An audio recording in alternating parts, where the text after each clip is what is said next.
That'll be coming up in a few minutes. Let's talk about the Sports Illustrated jinx. It hit Cincinnati before the issue even hit the stands. They lost to cross-city rival Xavier in their opener. They have since bounced back with 2 huge wins, including one over Rutgers.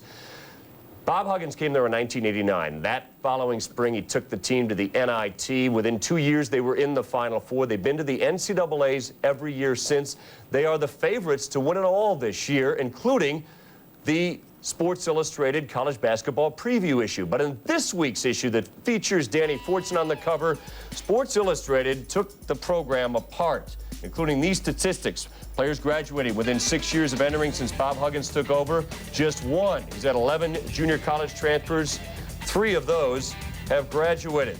The article also includes a quote by famed alumnus and Basketball Hall of Famer Oscar Robertson, who said, "I don't think the university really gives a damn about those kids. I think they're just cannon fodder to win." Here's how Bob Huggins responded to us about the Big O's quote. Oscar called me the day before yesterday and said that that wasn't accurate, that that's not what was said, and said he has called Sports Illustrated and told them it wasn't that way and wanted a retraction. And I mean, I don't need to speak for Oscar. Oscar's very capable of speaking for himself, but I know, I mean, Oscar is around enough to know that we're doing the best job we can possibly do with kids, and we care about kids, and we care about not just what happens on the basketball floor, but what happens off the basketball floor, not just what happens during their eligibility with us, but what happens for the rest of their lives. 24 of our 25 guys are either playing professionally, have graduated, are currently in school, continuing to pursue their education and graduate. And I don't have a problem with that. We educationally sometimes try to become an elitist. It's like an elitist society, and it's okay if you make a mistake. If you have a circular drive in a 4-car garage and you drive a BMW, it's okay. You're allowed to maybe make a mistake, and Dad can bail you out because he's got money and can do some things. But if you're a kid that's economically deprived, you're not allowed to make a mistake. And I don't think that's right. I think what's important to me is I know I've done the best I possibly can do, and that our guys know that we love them and we care, and we're going to always be there for them. Well, Diggy, you would always love to be on the cover of Sports Illustrated, as Danny Fortson wanted, as this program was. I'm not sure Bob Huggins expected this kind of article there. What's your reaction to what happened there? Well, he'll live past what SI tries to do to you with the negative side of it. But on the positive side, we got to understand this. I spent a day there, Midnight Madness, doing Midnight Madness in Cincinnati with Bob Huggins and the players. Number one, all these kids have qualified under academic NCAA rules to be admitted to the University of Cincinnati and be eligible to play. Number two, these kids are all from the streets. They probably don't have a father, most of them. They're really survivors of the street life today, and they all feel like Cincinnati is a family where they can go. Bob Huggins does care, and he is the one guy on and off the court that can handle these kids for their future, using basketball as a way out. Well, his old athletic director left because of one of the kids that Huggins kept in the program. His new athletic director, Rick Taylor, says that your graduation rates for athletes, in his mind, should be higher than your general populace because of all the benefits that they get, including the free ride coming along. Does he have to have, you know, you can see 1 or 2 kids at every program. A lot of his kids have some sort of police record. Well, but that's all part of the street life today. We're seeing a lot of this in intercollegiate athletics today. The thing is, with Cincinnati, Bob Huggins says, hey, look, we're a family, and they are a family. They may fight in the locker room, but they're still a family. And that's the thing about Cincinnati's program. There is one place where these kids are off the streets looking to get their lives together by using basketball to get there, and I support Bob Huggins 100% with what he's trying to do with this program. Well, it's very interesting. We'll see kind of a balance of power. We'll see Roy Williams, the clean-cut image with Kansas, going against the street kids of Cincinnati and Bob Huggins. It should be a great game, and front and center for the Bearcats is the man in the middle, the beef. These are the 2 teams that people favor to go all the way. One thing we know, this is going to be a physical game. Physical, and I think the key to this game will be officiating. When you take a look at the officials in this game, believe me, Scott Pollard, Rafe LaFrance got in foul trouble against San Diego on Sunday on the bench most of the second half. If Danny Fortson establishes that physical game inside, we're going to have a war. So officiating is the key, and how they call them early in this game. Kansas, one of the few teams that can stack up on the front line with the Bearcats. We'll see how it all plays out. We're just moments away now from going back to the United Center. Scott Pollard's got his hands full tonight with the Bearcats. We'll check it out next. The Windy The city of Chicago is about to get even breezier. What a basketball game to wrap up our DirecTV Grade 8 from United Center, the #1 team, an undefeated Jayhawks of Kansas against a team that was #1 until about a week ago, now 4th-ranked Cincinnati. Welcome back, everybody. Brad Nessler with Dick Vitale. I just wish I could get my partner excited. For some reason, he doesn't want to get wound up for this game. Cincinnati has already lost a game this year. Quite frankly, they're adjusting to, I guess, new pieces with their JUCO puzzle. One puzzlement that isn't there is the guy in the middle, Forts. Well, I'll tell you, Brad, you get a chance for redemption right now if you're Cincinnati. After losing to Xavier when you lost your #1 spot, now you get a chance. And if they're to succeed, I'll tell you right now, Mr. Forts and Arnold Schwarzenegger on the interior is going to have to dominate and stay out of foul trouble. But the junior college players are going to have to produce. Charles Williams at the point in particular, and certainly Ruben Patterson. When you talk about missing pieces to puzzles, you think about Jock Vaughn for Kansas. He's maybe their best player. What they got on the floor is pretty darn good, though. I'll tell you one thing, you better beat Kansas now without Jock Vaughn, because he's like the engine that makes them go. But they're still so effective, as we saw in Maui. They got all the parts, Brad, that I like in a basketball team. They got size with LaFrentz and Pollard. They got a scorer in Paul Pierce. They got good guard play, excellent coaching. They got a chance to cut the nets down, baby, down there at the RCA Dome in March. Let's go down under the net to Dan Bonner. DB? Thanks a lot, Brad. You know, before anybody cuts the nets down, I think we're going to have a very physical game tonight, and the key may be whose big guy can stay in the game. Danny Fortson from Cincinnati has a history of foul problems, and Scott Pollard from Kansas, he's the biggest and most physical of the Jayhawks, and he's going to have to match up against Fortson. All right, we're set. The band set, the crowd set. Time to charge ahead. We've got two of the best teams in the country, and the Bearcats looking to pluck a few feathers off the top-ranked Jayhawks when we come back. Presentation of the DirecTV Grade 8 is presented by DirecTV, satellite TV at its best, and benefiting the NCAA Division I-A Athletic Directors Association Champs Life Skills Program, challenging athletic minds for personal success. Back in Chicago, it doesn't get a lot better than this early in the season. DirecTV Grade 8's nightcapper here, Cincinnati and Kansas. And for Bob Huggins' squad, Damon Flint broke out of a slump of sorts with 19 over Rutgers in their last win. Williams, Fortson, Patterson, and Jolson up front for Cincinnati. For the top-ranked team of Roy Williams, Brian Robertson and Jared Hass in the backcourt. Paul Pierce, the guy that Dick talked about, averaging almost 19 a game, and then the two big 6'11" guys up front, LaFrentz and Pollard. And the missing man in all of it, Jock Vaughn. And when he comes back, and they're thinking now maybe January 1st, Matt Doherty, assistant coach, told me before the game, wow, are they going to be something else? I'll tell you, one of the class guys in college athletics, really emulates really what they talk about as a student athlete, the NCAA manual. Tremendous student and certainly a plus player, a positive force. They'll be better, obviously, when he comes back, because everybody else will be better. Frank Scagliata tosses it at center. Rick Hartzell and Steve Gordon are other officials, and we are underway in Cincinnati. Touches it first. And a steal. Hass on a break. Scoring. Jared Hass right in the passing lane, really playing well this year. Shot poorly last year, has worked a lot on shot selection, but the one thing that's a constant with Hass is effort. So one turnover, one basket, and Kansas 2-0. They had some really quality wins out there in that Maui Classic, beating Virginia severely in the second half, really pounded them.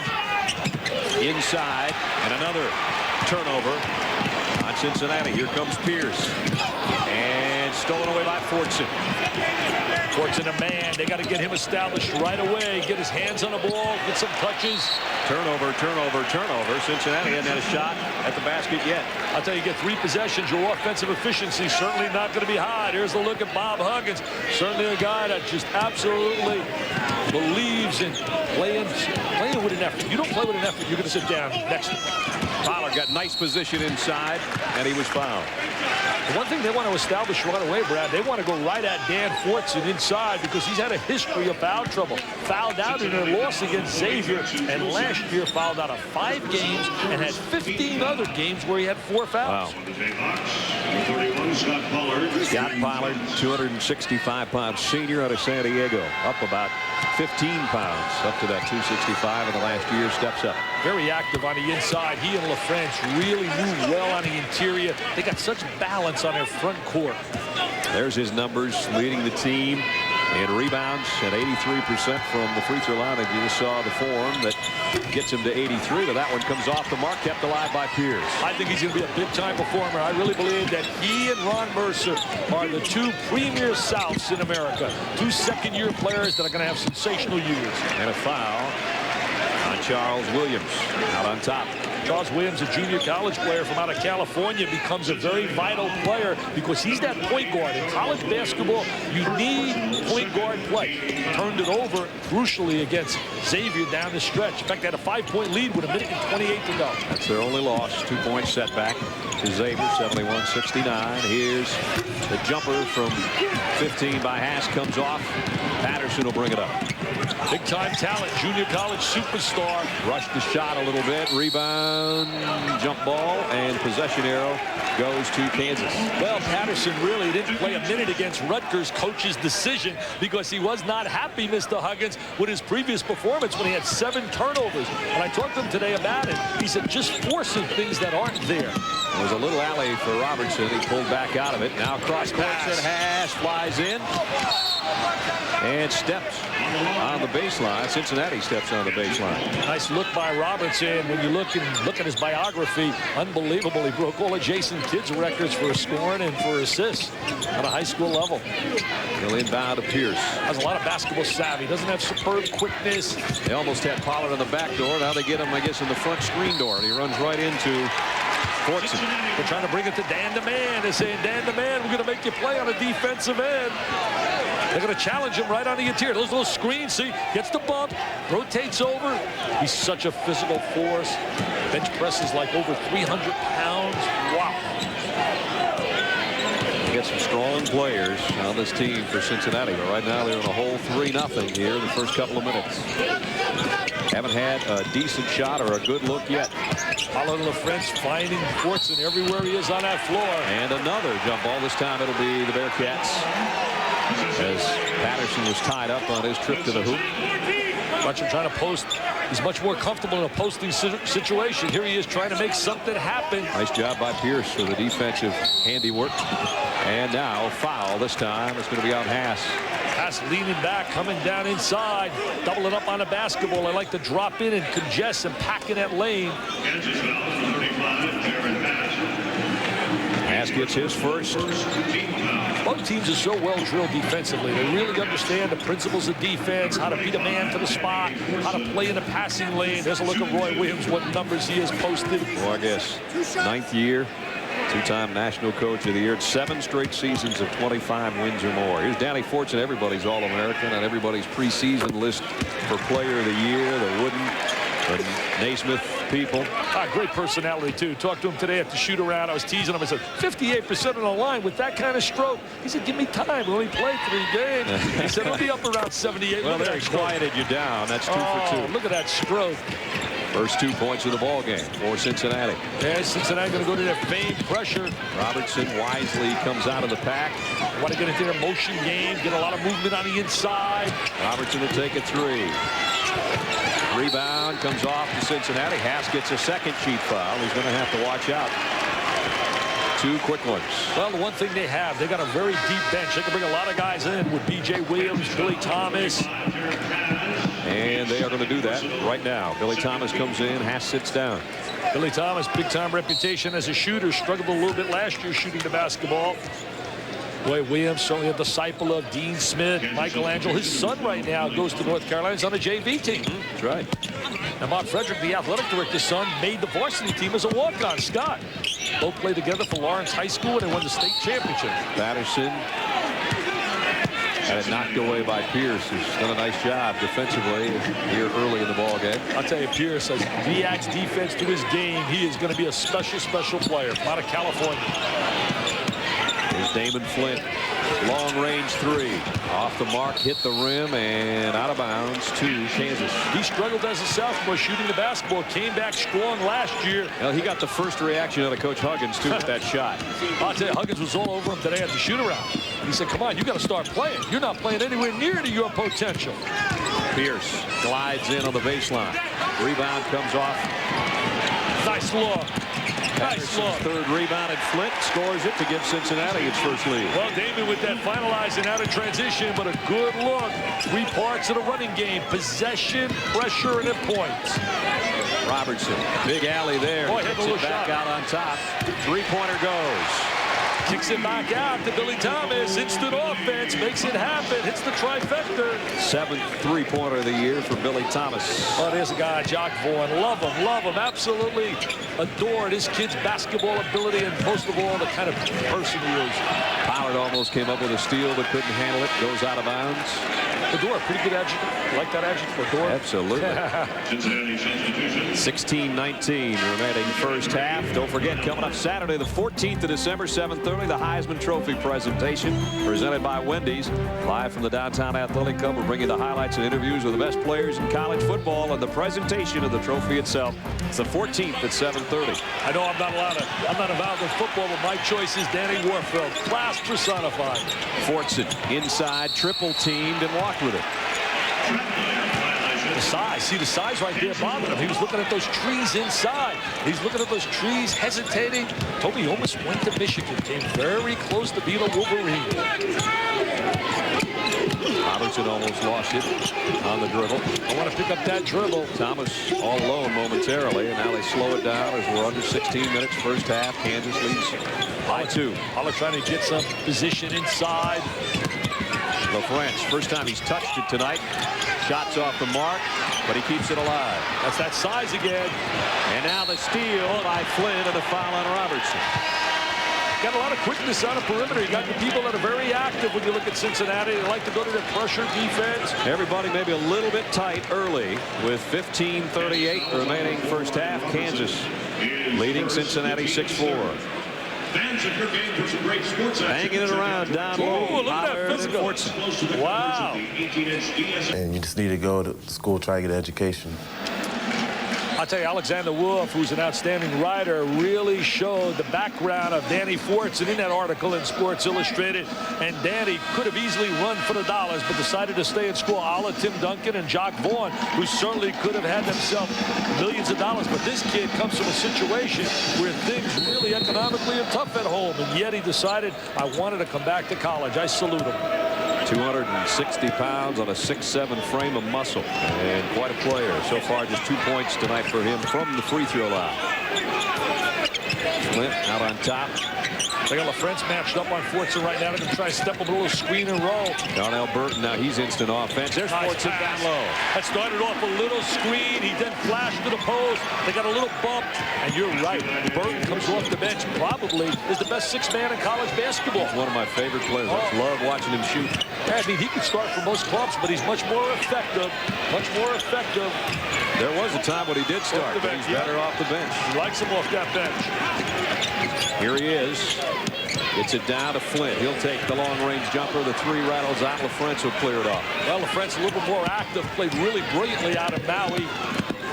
Tied at 6. A little bit sloppy by Robertson. And a turnover. Kansas. Nice little look right here.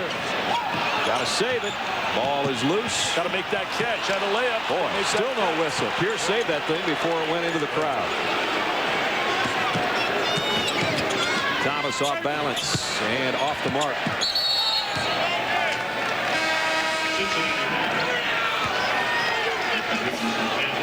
Danny Fortson, we're going to watch Danny Fortson trying to get some low post position. We're going to see him. He starts out at the top right now. He's going to set a little screen. Now, freeze it right here. Now he's going to come across the horizontal box, and they're going to get that little entry.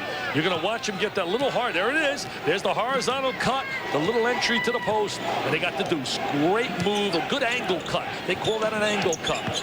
Almost 6 minutes in and tied at 6 between number 4 and number 1 in the country. You got to communicate on those screens. You got to be aware of what's happening on the floor. Brannon out on top. They trot everybody on Fortson. They double team him. He still gets a shot away and score. I'll tell you, he's a man inside. He's a man against anybody trying to check him.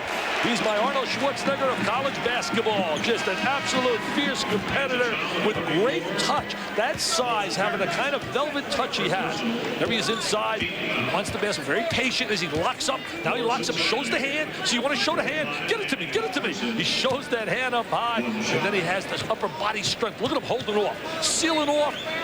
Great job inside. Great example of one-on-one how to play the low post. And he finishes it off. 3-point play. He's just moved into 15th place on the all-time Cincinnati scoring list. 7 already now, and a 3-point Cincinnati lead. Three-pointer from the baseline won't go. Whoa. Levitt comes stumbling out of there. Ball still loose. Oh, great effort right there. Tremendous effort by Thomas. That one was all over the court. Looked like a pinball machine going on here in Chicago. Wow, Texas Tech gets a big W. They're for real again, losing so many players. A long year for Joey Meyer. James Dickey, what a job he's doing at Texas Tech. Pass comes back in for Kansas as I think Roy Williams is looking for things to get calmed down a little bit as far as the floor game. Hey, Roy Williams, assistant coach, is in a battle right now from years ago. Steve Robinson, now the head coach, doing a heck of a job in Tulsa, tied with Houston. Cincy up 3, and the Bearcats can stretch it to 5 if they score. Oh, and they do. What a great job. What a super job getting the ball inside, taking advantage of his strength. And again, Kansas with a sloppy floor play. Their 5th turnover, and it goes back to Cincinnati as they're up 11-6. See, those are the things that don't happen if John Vaughn is on the floor. We're going to watch him right up here now. Now, freeze it right here. Now, look at him getting position. You're dead if you play behind him. Once he gets the ball in here, forget about it. He seals you off with that body. It's up and away. Jam City. Oh, is he an intense competitor? Look at him locking up inside. He's a man. He's a man. There aren't many people in college that can play him one-on-one. 11-3 run for Cincinnati. Hasn't missed a shot yet. 3 for 3 from the field. 3 for 3 on the line. Here's Burton. He can shoot light it. Missed that one. Whoa! Oh, what a rebound. I mean, that's a bounce. Levitt levitated. I'll tell you, They call him the helicopter. The guy can get up, and he did there. He's their best all-around athlete. He's got superb quickness, jumping ability, lateral quickness. Tried to go baseline to him, and it was knocked out of bounds by Kansas. That guy's got a 39-inch vertical jump, tops on the team, and I think he went about 4 inches higher than that on that rebound. The one thing he doesn't have is good ball skills. He hasn't learned yet. Hey, when you can jump like this, it helps if you don't have everything. Oh, wow, my goodness. look how high he is over that rim.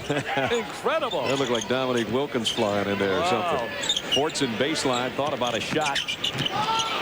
Brandon likewise does take one.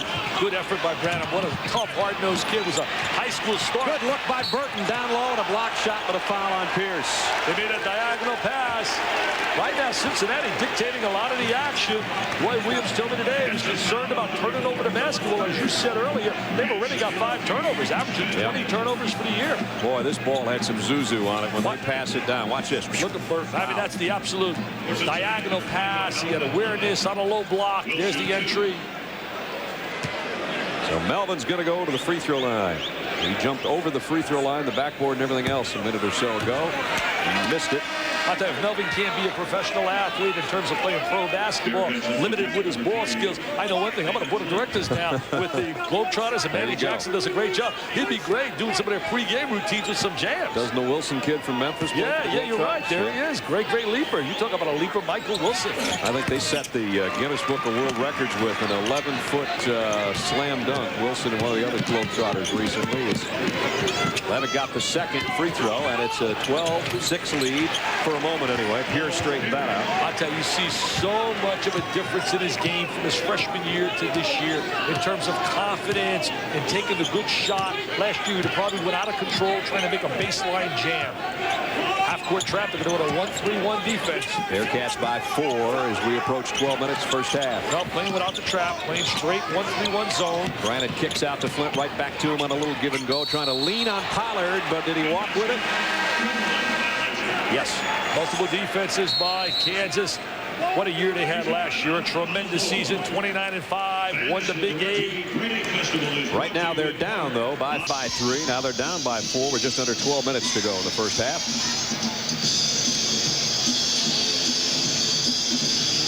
The man underneath. Yeah, we talk about the All-American. We talk about the superstar in the low post. He just knows how to finish off, to execute down in the box.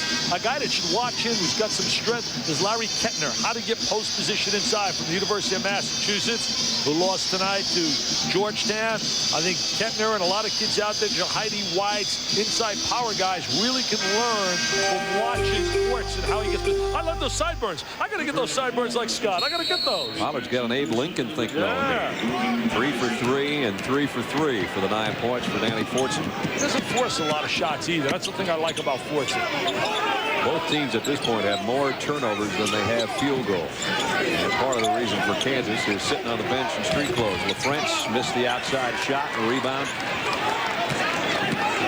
Comes off to Williams. Williams, a heck of a junior college guard, played for Jerry Tarkanian's son, George Tarkanian, at Chaffee Junior College. Averaged 11 assists when he played there, but it's a whole different look here, playing at a big-time level. He led all the junior colleges in California in assists. He wanted to hide, he said, after the Xavier game, and he turned it over with like 5 seconds. Burton out of control on the baseline with that move, especially double team, but he got some help from his friends. Still alive, and he scores. That's Patterson. What a great offensive rebound. I mean, they have all the adjectives to describe him. Jerry Tarkanian told me he was clearly the best junior college player in America. Ruben Patterson. We're going to watch number 23. Had a DNP, did not play. Coach's decision against Rutgers. But you better believe they're using him here as Fortson. Look at him quickly. He's got that quick bounce. Patterson missed badly on the free throw, but the lead remains 6, 14-8. Pierce, boom, runs right in to Jolson, and Jolson takes the ball away. Turnover, Kansas, number 6. Pull-up jumper, three-pointer off the mark. Fortson tried to battle for the rebound and knocked away from him from behind, so the Bearcats will still have it. Bobby Huggins concerned about 2 positions on the floor. He said to be great, you got to have solid point guard play and inside play. And right now, we don't have yet the great kind of point guard play we think we're going to have by the end of the year. And Jackson Juleson's got to give us some offense in terms of shooting the open shot and give us some presence in the lane. Bradford is checked in for Kansas. He double teams down and forces a turnover on Patterson. He's a freshman, came out of Arkansas, actually from Fayetteville, Arkansas. No one let one get away. 10:40 left first half with a push. A little too close on defense, guarding Robertson. And that'll be the second on Charles Williams. Doesn't look, we talked about Jock Vaughn and what he brings to the table. He puts tremendous pressure on a defense with his penetration ability. Roy Williams now in his 9th year. 2 times to the Final Four. Robertson running the show in Jock's absence.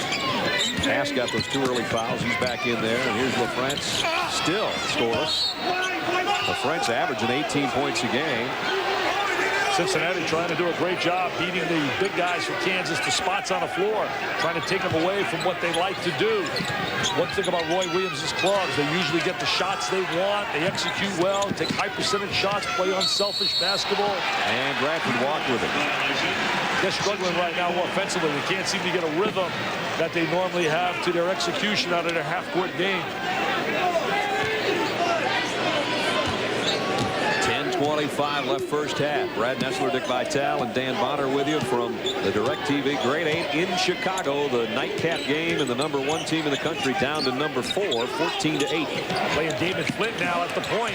Jolson buries a 3. That's what I was talking about. Jackson Juleson's a different looking kind of center. He can step out and shoot the long-range shot and open it up inside for Fortson to have room to move on the inside. Biggest lead of the night. Pollard throws one up there. Not the greatest looking shot, but Haas keeps it alive. Good rebound by Haas. Good ball movement right there. Haas scoop pass, trying to get it to Pollard. Did it touch Fortson or not? I think Steve Gordon is saying yes, it did, and that'll keep it in the hands of Kansas. Tried to get it back to Pollard with that little scoop pass in the lane, transfer from out of California. LaFrance hasn't scored, and Pollard has 1 free throw for the 2 6'11" guys, and we're halfway through the first half. Well, Cincinnati very physical on that baseline defensively. Matching up, played a good man-to-man defense in their half-court defense.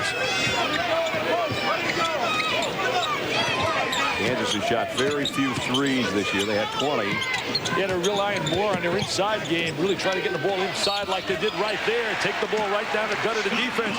Roy said, I don't want too many threes. Not with guys I got inside with Pollard, LaFrance, Pierce. Count it, and a chance to make it a 3-point play. Fortson picks up his first, and here's Pollard's move. Yeah, Pollard did a great job stepping away to create the passing lane to be able to get that basketball. And there's Fortson rotating over. Nice little touch on the glass. Scott Pollard out of San Diego. Kind of walked to the beat of a different drummer. Proposed to his girlfriend during Midnight Madness at Kansas this year. Yeah, they said that was really unbelievable. A lot of fun. And she said yes. She said yes. So I guess it was all worth it. It was all worth it. He's in love. 4 points for Scott, and that cuts the lead to 6. Little zone defensively right now by Kansas. A lot of times they go to this zone and they come out and they trap out of it as well. Burton hasn't gotten off yet for Cincinnati off the bench. Well, the scouting report, they're aware of Burton's long-range shooting, his area code jumper, so they're trying to match up and make him do other things other than shooting. So you got to step up on him. Oh, he throws one up from a mile out. He says he got fouled. Doesn't matter, goes in. I'll tell you, he's got that rainbow J. How did Pitino let him get out of Lexington? How did he let him get out of Lexington, Kentucky? Foul coming into the front court. We talked about Scott Pollard, who scored the last trip down for Kansas. And here's what we were talking about. I just want to say tonight is my girlfriend came in town. I just want to say hi to her in a special way. I didn't really plan this out because I wanted to be from the heart. So I'll just get to it. Mindy.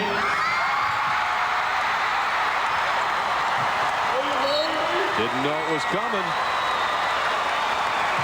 He had to get down on his knees, literally, so she could give him a kiss. Oh, not everybody's 6'11". And the Rock Chalk shot. The Rock Chalk crowd goes wild. Late with Roy Williams and his gang. Roy knows that's going to cost him a wedding gift. Yeah, he can get it to him after he graduates. Can't give it to him early. That's right. We want the NCAA on his case. Kansas trailing by 9. Pass off balance, trying to get a pass off, I think. Yeah, almost looked like a shot. Put himself up in the air, Brad. Got himself hung up in the air.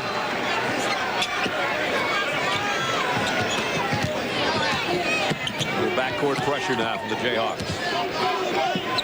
First time Cincinnati's seeing tonight. They don't have a problem with it as Flint gets it into the front court. Yeah, Flint had a tough time playing the point guard position 2 years ago. And then last year he played more at the second guard slot and had a big year because they had Keith Legree. At the end of the year, Bobby Huggins said he was playing as well as any point guard. Now here they're using Flint because Williams is so young at the point. Now to 8 on the shot clock. Baseline jumper. Burton tip. Doesn't get it. Then tripped over. Pass trying to get the rebound. Here comes the Jayhawks. 3-on-3. Leave it for Jared Haas. Trying to put it inside. And another Kansas turnover. That's just not moving to the ball for TJQ. Got to step to the basketball. Nice strip right there. Turnover for turnover. Pierce slows it down. They got to give Pierce some shots. Haas 3. Tips. The rebound comes off to Baker.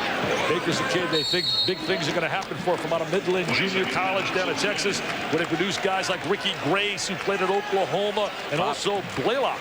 Bob Huggins takes a 20-second timeout and uses about 11 of it to get in Baker's face.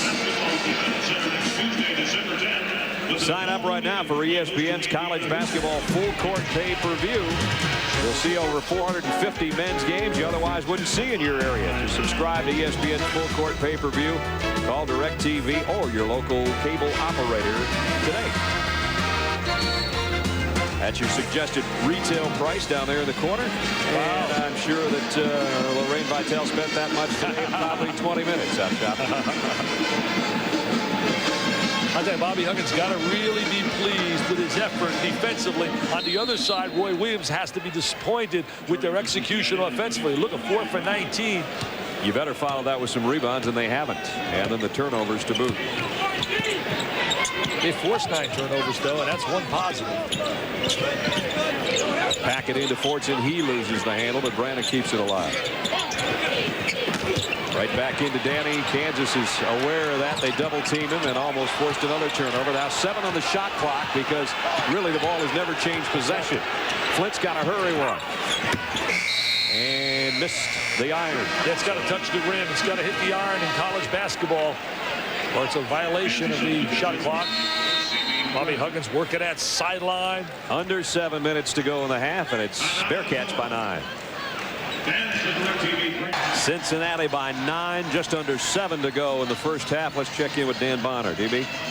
Brad, we expected a physical basketball game, and it certainly has been a physical basketball game up to this point. Danny Fortson battling on the inside. You can see down he goes. They're scrapping for the ball. Everybody jumps back up. Danny Fortson turning around looking for the foul call and not getting the foul call. And Bob Huggins has spent a lot of time with the officials. Here you can see him. This is dressed as a timeout. This is very close to my vantage point down here on the side of the court. Bob Huggins not happy with the fact that some of the things are not being called. But I'll be honest with you, his team is just as physical as Kansas. Maybe he shouldn't argue that point. I'll tell you, you got that right. You talk about physical play. They really attack you, Dan. They come after you big time. He feels that with the reputation of Fortson, he doesn't get enough breaks on the inside. Well, Bobby wasn't inviting Frank Scagliotta for spaghetti bolognese and lasagna, I'll tell you that. Wow, he wasn't invited to the Hugs Club down there in Cincinnati. He's got his own place, restaurant. Pierce had his shot blocked. Pierce 1 for 3 before that attempt. You know, Cincinnati's playing with really a little chip on their shoulder after losing to Xavier. I mean, they're playing, trying to get back into the upper echelon. Flint entry to Fortson, got his own rebound and was fouled. Well, he did a great job reversing the ball and getting the ball inside to Fortson with that slash move. Great two-man play to get him the ball down in the box. Tulsa still tied there with Houston. Steve Robinson worked under Roy Williams at Kansas. Bonus situation already. With 6:13 left, Danny Fortson will step up. He's perfect from the free throw line tonight. Talked to Bobby Huggins about this club. I said, is this club the best you've ever had in terms of talent? He said, no, take a look at my 92 club. He said, 92, we go to the Final Four. I got probably the best point guard in America, or certainly one of them, in Nick Van Exel. I have a center in Corey Blunt. He said, we had kids then. We had a lot of talent. Herb Jones, who I thought would be a pro, has started in the CBA. He said that team had the two areas covered that must be covered, the point guard play and the center position. Danny Fortson has now hit 378 free throws in his career and passed Jack Twyman in the last game. That's a pretty big name to pass. Oh, yeah, I love Jack Twyman. He used to hook up with the big O. Oscar with the Royals. 22-11 as Cincinnati has doubled Kansas in their biggest lead right now. They're in danger unless they get some offense going. That one rattled out by Thomas. Brandon clears it. 3-on-2 Cincinnati. Kansas really struggling on the offensive end, getting the kind of shots they want. Burton had that one altered by Pierce. Cincinnati ball. That would have been a killer. Burton would have buried a 3 right there. Take a look at LaFrance and Pollard on that sideline. 9th year for Roy Williams. LaFrance playing with a little bit of a bad foot that has hampered him somewhat in practice leading up to this game, and so far tonight he has yet to score. Pack it inside as Patterson goes up off the glass. That's where he's comfortable. He can really post on the inside. They're trying to ask him to make the adjustment to become a wing player. Played at Independence Junior College and was able to post and dominate on a lane. Kansas throws it away. Here comes Patterson. Hello, Mr. Patterson. They're going to love him in Cincinnati. That's the 22nd TO, baby. I'll tell you one thing. Ruben Patterson can be explosive. He just has to adopt and adjust to the screaming, to the loving, to what they call tough love of Mr. There's some tough love from Roy Williams right now. He is in the face of his Jayhawks. He's challenging him. He's challenging him about pride. We're number one and we get beat physically here.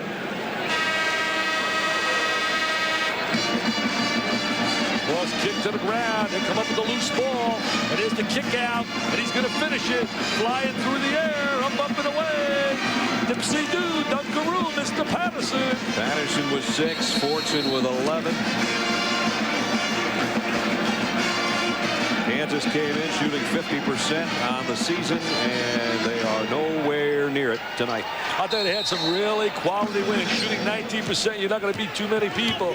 But Kansas went out to Maui and played. And they just turned it over again. Oh, here it goes again. Oh, he should have jabbed that one. Slammed that one. Oh, yes, sir. He tried to go nice and easy, just lay it on the glass, make the routine layup, and he comes up empty. I think he was looking for a Sports Center entry there. Fortson with a rebound and a foul.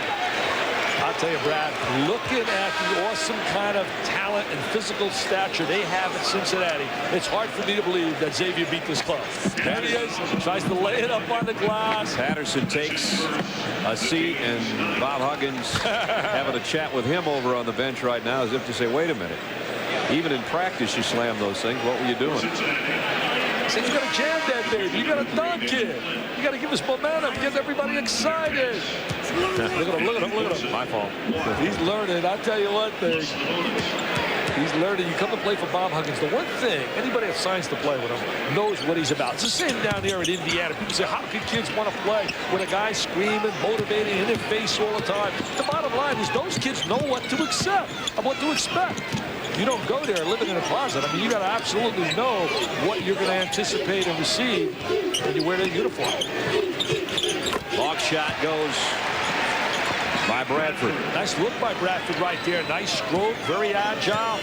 Scored big on a high school level. Cuts it to 13, and we're almost at the 4.5-minute mark. See, I think they got to make Flint turn the ball over a little bit. I think they could come after Flint. I don't think he looks comfortable to me out as a point guard. A shot by Bradford, the first field goal for Kansas in about 5 minutes. Brandon tacks it in. Fortson delivers. I'll tell you one thing about Fortson. He gets great angles on his inside post position, and that's an example of it. He gets himself great angles down inside the way he sits. He really does a super job knowing how to post inside. Watch his angle. Freeze it right here. Freeze it right here. See how he's getting the angle right here to the baseline? He's going to get the angle right to that baseline, and then he's going to drop step. They're going to bring him the basketball. There it is. Look at the angle. He gets that baseline angle, knows how to drop step, reverse, post. Knows how to shoot free throws, too. Oh, yeah, he really can. That's why I told him it's 58%. Give me a break. Not with that stroke. 6 out of 7 tonight. He definitely knows what direction the basket is in. You think NBA scouts are drooling a little bit watching them, and they're all here. Dick McGuire of the Knicks, Will Robinson of the Pistons. Danny has outscored Kansas by himself, 14-13. Got Isaiah Thomas here, Toronto. Should have got the ball right into Pollard, stepping away, had a wide open look. Orson battling for the basketball, and they're going to give it to Kansas. I'll tell you, you could have seen them at practice today. They had a purpose. They were coming out here. They're catching them right now at a time you don't want this club. I mean, Fortson's been dominating on the inside. There's the big fella inside. He says, Brad Nessler, I'm going to show you why I'm the best power forward in all of Tap 29-13. This is the 4th game of a 2-night DirecTV Grade 8 from Chicago. And in night 1, we had large Tim Duncan, 19 and 17. Medium, Ron Mercer, 30.7 rebounds. Then small came to the front court for Georgetown in our first game tonight. Victor Page was our player of the game. And now I don't know if we're going extra large or what, because Danny Fortson's off to an extra large night for the Bearcats of Cincinnati. He has single-handedly outscored the Kansas Jayhawks. He has 14 points. They have 13. I can't stress this enough. When I look at Kansas, I see a different basketball team when I see Jock Vaughn running the whole club. We're talking about a guy that ignites them.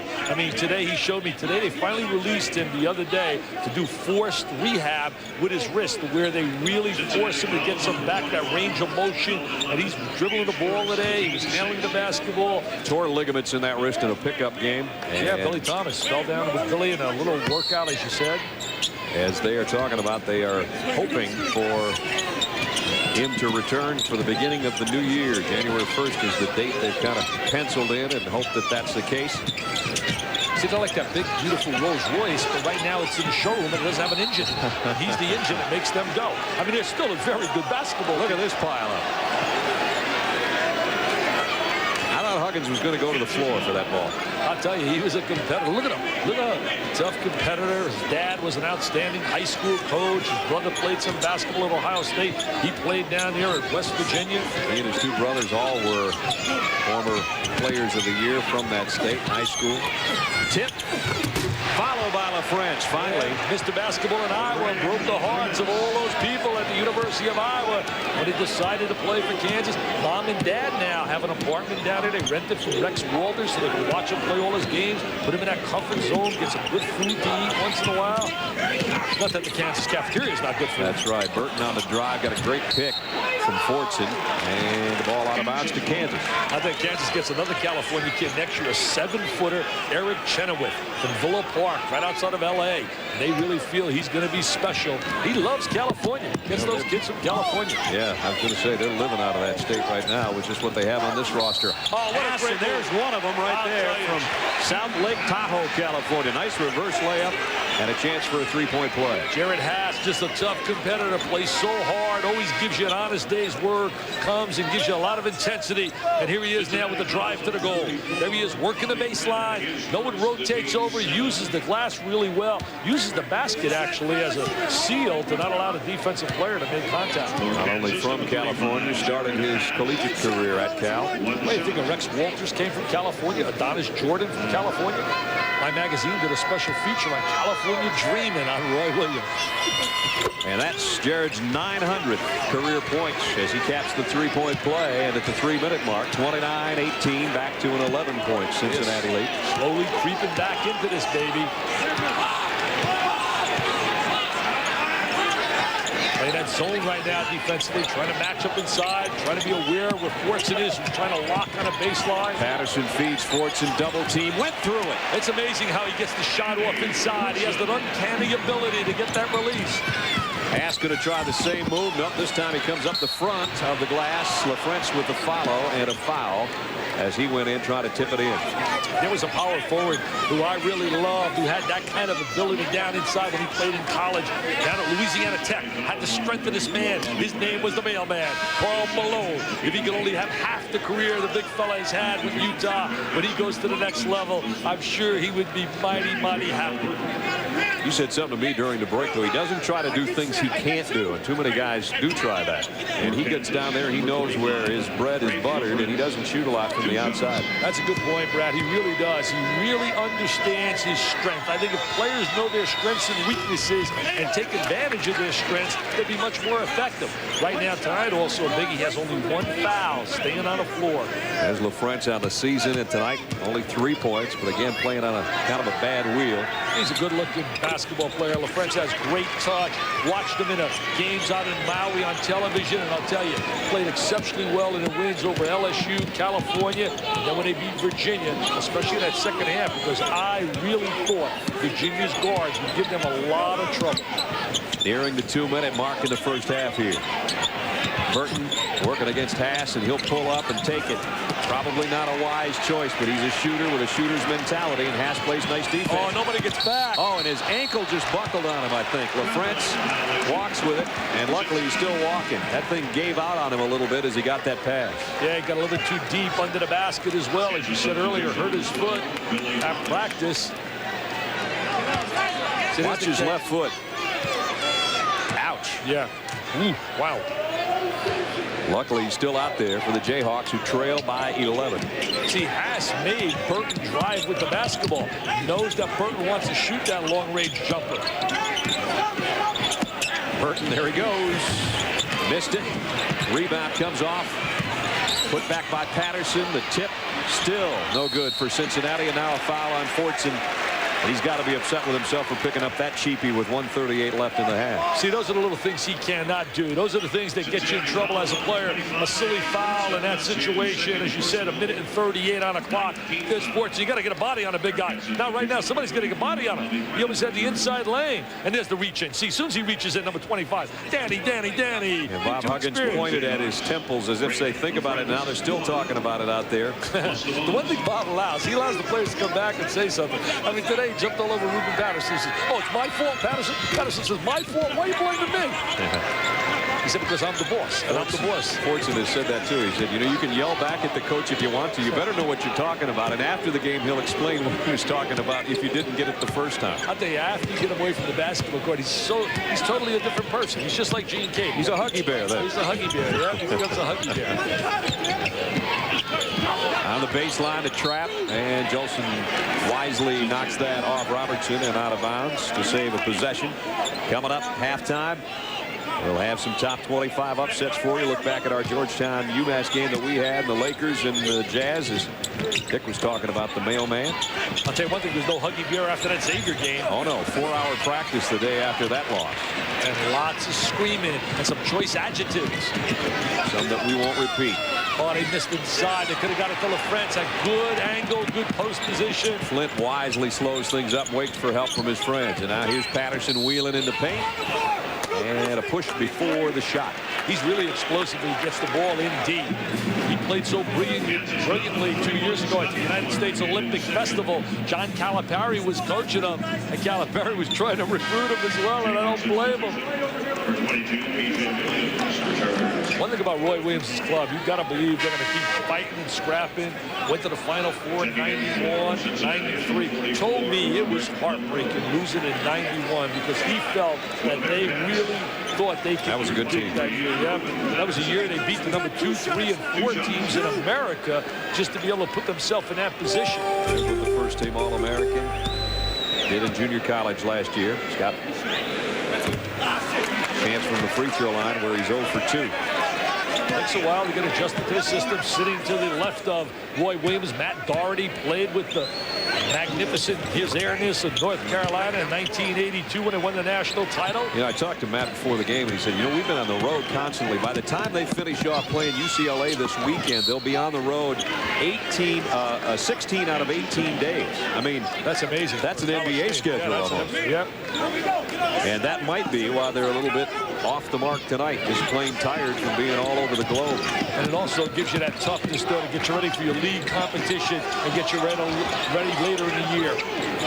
They get back to Allen Fieldhouse and look out, they don't lose there. They got 30 in a row. They've won at home. Jayhawk, one of my favorite places to go. Thomas, long-range jumper on the baseline and a foul on Bradford as Burton was chasing down the loose ball.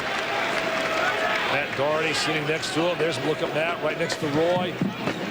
Jock Vaughn sitting next to Matt. Matt played on a team with Jimmy Black, Michael Jordan, James Worthy. Heck of a basketball team.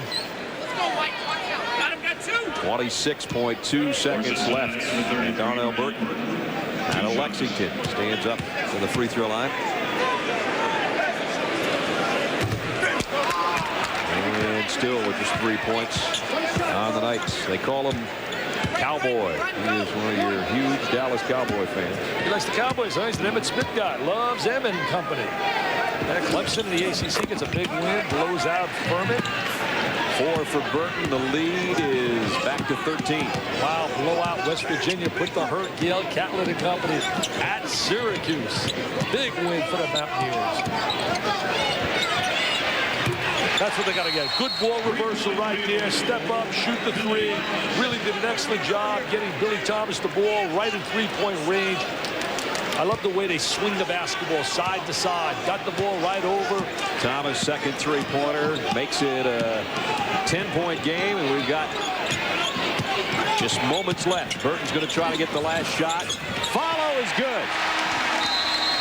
Roderick Monroe hadn't touched the ball all night, but he just tipped in the last shot of the first half. A half controlled by Danny Fortson with 16 points and 7 boards.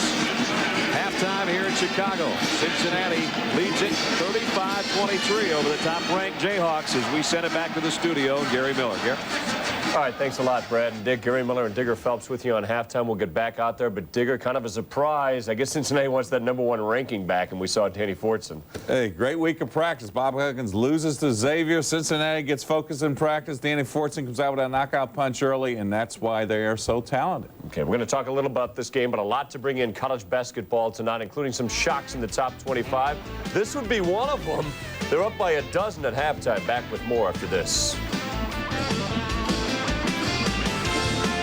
ESPN presentation of the DirecTV Grade 8 is brought to you by Nike. Last half of the DirecTV Grade 8 for 96 is about to come up, and Cincinnati trying to shock #1 Kansas right now. They're up 35-23. Dick, I think it could have been worse. Kansas shot 27% from the floor. They only once had back-to-back field goals that they made in this whole game, and at one point they were outscored by Danny Fortson all by himself. Well, you know, the first half, as you said, was Fortson posted up. I want to post you right here. See, he got the ball inside with a little drop step, dunked that sucker, and he was such a dominator on the interior. And there's a look at the man. Dan the man, locking inside. Look at the big fella, seal it off. Shows the hand. You see the left hand? Shows the hand. Look at him. He shows that left hand. Says, give me the rock to the baseline. And I'll use that drop step.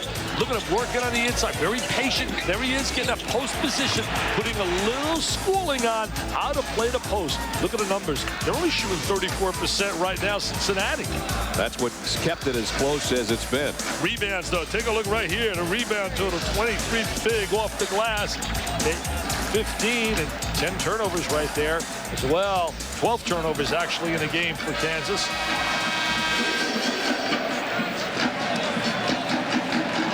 I got a feeling we're going to see Kansas make a little run here. I think Roy is a master over the years and watching a lot of the games that I was involved in with Kansas. He really does a superb job making adjustments at halftime, and I got a feeling we're going to see a little spark. Paul Pierce has got to rise. He's got to come out. Had 2 fouls, went out, only played 12 minutes. He's got to give him a spark offensively. Played a little bit of decent defense early, then got that second foul and backed off on both ends of the floor.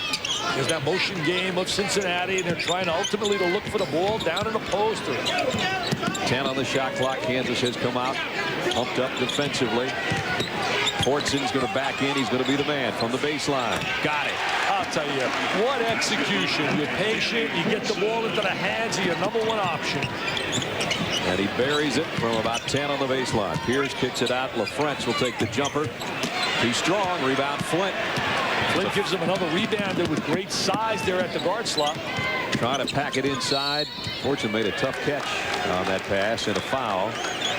I'll tell you what he really does well, Fortson. He has great hands. Now look at him right here. He has the tremendous strength. We know about that. But then he has the great hands, and he spins to the baseline. He's got that nice touch. Not the tallest guy in the world, but he's so strong. And 5-second call against Cincinnati. And Williams says, that's my fault.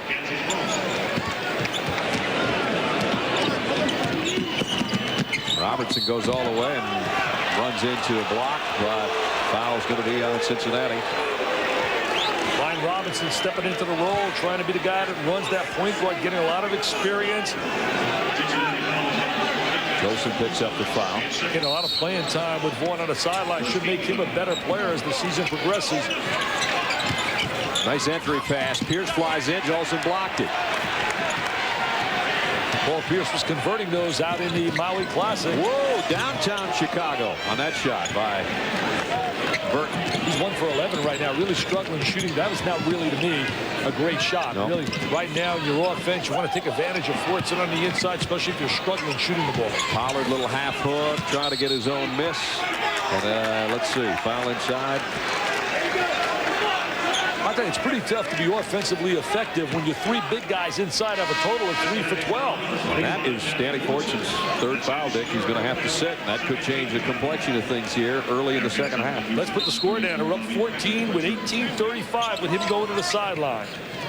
37-23. Got it there. Let's see what happens now. Make sure you don't lose that piece of paper. I got a good memory. I'll remember it. I'll remember it. And Robertson, his first basket of the night, comes on a nice little move on the baseline. And probably if Fortson was down in the baseline there, they wouldn't get that little shot inside. Ryan Robertson was a big scorer in high school as well as an excellent passer. Now let's see what the first option is for the Bearcats. There is no first option. He's on the bench. This will change what they do on offense, obviously. Well, with Williams at the point guard slot now, Flint's got to think a little bit of offense. He can post inside. He's got size at 6'5". Burton on the cutter, got up in the air and was tied up, and possession will stay with Cincinnati. See, there's an example of why that rule's got to go. You make a great play defensively, and yet you lose the ball because of alternate possession. That's the first time I've said that this year. There's a look at Burton, number 33, trying to get free. Now, they're fighting him. They know he's a big-time scorer. I'm going to say, you've been saying that ever since I've been working with you, but nobody calls and changes that for It's frustrating. Why penalize great defense? I don't understand it. Why penalize great defense? And did they just change? I don't think they had changed the possession arrow at halftime to the direction it was supposed to be. That's going to be my guess anyway, because Kansas now has it, not Cincinnati. See, Robinson has good instincts for the game. He just doesn't have the speed to be able to get on the inside and give you numbers. Got a pretty nice entry pass to Pierce, but he came up empty again. Yeah. Pierce was still only 1 field goal, and he's averaging almost 19 points a game. They can't win unless Pierce gets himself involved offensively. He's got to start scoring. Well, that's a way to score.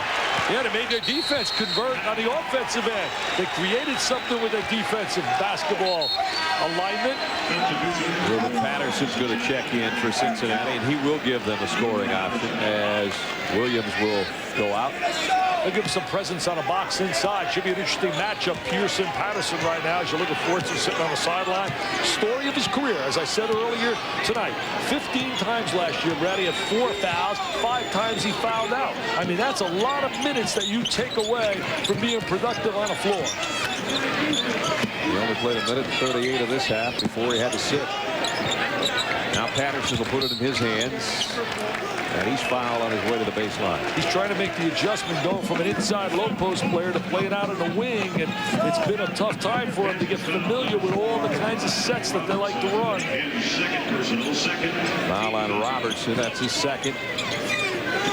3 minutes into the second half, 37-27.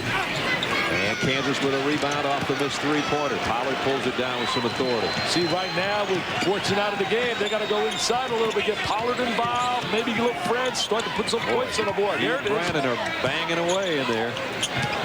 He left it for Haas, who had it blocked. Pollard got it back. Brandon the foul. See sort of a little rhythm now coming to the Kansas offensive set. And Cincinnati off their rhythm with Fortson on the bench. 22nd timeout taken by the Bearcats, who lead it 37-27. Don't forget, tomorrow night a special edition on ESPN, our NFL special tomorrow night for you. A couple of teams still in the hunt, very much in the hunt for the Philadelphia Eagles. Ray Roach teams playing some good football in a 3-way deadlock in the NFC East, and Marshall Faulk and company trying to keep the Colts in the mix. Tomorrow night, ESPN NFL special for you, 8 o'clock Eastern. Heisman to Patrick, baby. That's a big-time score. A solid goal. And Ricky Waters, another Golden Domer, like Heisman says, just give me the pigskin. Come on now, Coach Rhodes. Put it in my hands 40 times and we go home with the W. We got 4 or 5 Golden Domers here at the game tonight. Yeah, Pierce with a there's the guy. He's got to step it up. I mean, he's a star. He's a star. Paul Pierce, P-squared's got to be able to do his thing. Here comes that little run. Zeke Patterson looking the other way, took advantage of it, a breakdown defensively. Cuts it to 8, 37-29. Just felt that momentum, the rhythm, the timing starting to go a little bit to Kansas. They're stepping it up defensively. Flint adjusts his shot in midair. Good defense. Cincinnati ball. And now we're going to see Levitt come back in as well for Cincinnati. See Patterson? Oh, look at that. They run a little backdoor move for Pierce. Patterson gets caught staring. You can't stare. Got to see ball, you man. Got to be able to see the ball in the man. You got a midpoint. Entry pass. Brandon had it stuffed, but he's fouled. And if it's Pierce, it's 3. And it is. I think he's got to keep Pierce on the floor. Down like they are. He's the one athlete on that front court.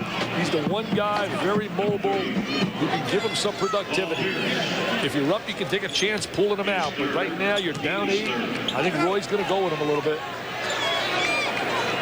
Bobby Brandon shoots 2. out of Moeller High in Cincinnati will step to the free throw line. Great football program at Moeller for years ago. Jerry Faust, before he went out to Notre Dame, had all those winners. Also produced a free baseball player. I mean, not bad. His name was Ken Griffey Jr.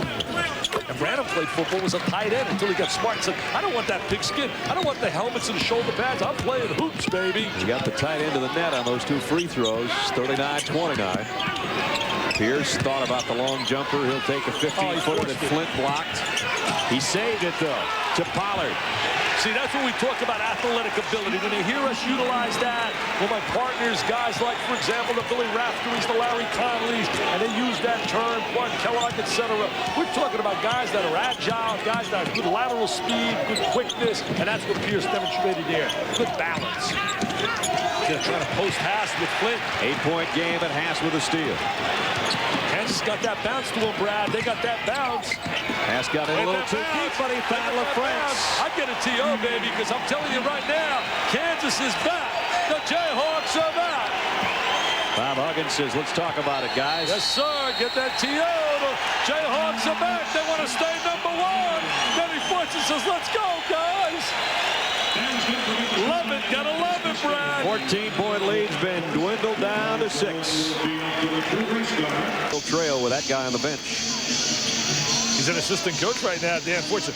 Watch Pollard right here. Now we're going to watch him operate, trying to get inside position. But he does this really well. Freeze that. See, right here, he steps back a little to try and create a passing lane. He constantly does that, and they get that good open lane.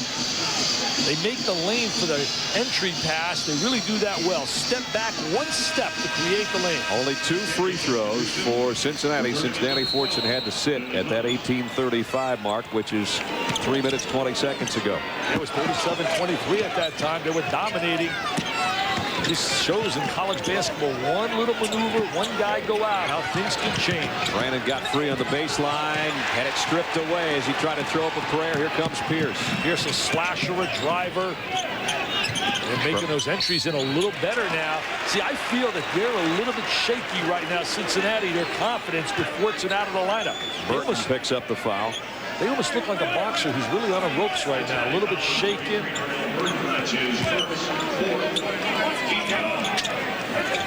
LaFrance off the side, the follow, and the tip in by Pierce.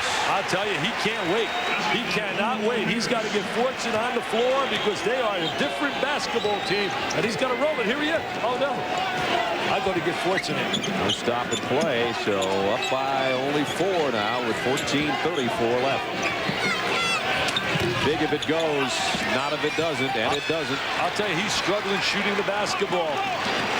Kansas can cut it to a 2-point game. 1-point game if that goes. I tell you what, I don't know how much longer you wait, Brad. I know you're trying to save a guy, but I'm telling you, they're a different basketball team. They're absolutely. We talked about earlier that a run will happen. Cincinnati in the second half has 1 field goal and 5 turnovers, and their best players sitting at midcourt across from us trying to get in the game. Yeah, he knows he's got to get him on the floor. 39-38, Cincinnati clinging by 1. They led by 16 in the first half, 14 in this half. And they're like Tyson right now. He's on the ropes against Holyfield. I mean, they're on the ropes. I mean, Holyfield's got him against the wall. I mean, he's got him right now, Rocky. Hello. Nobody's that mixed up. Hello.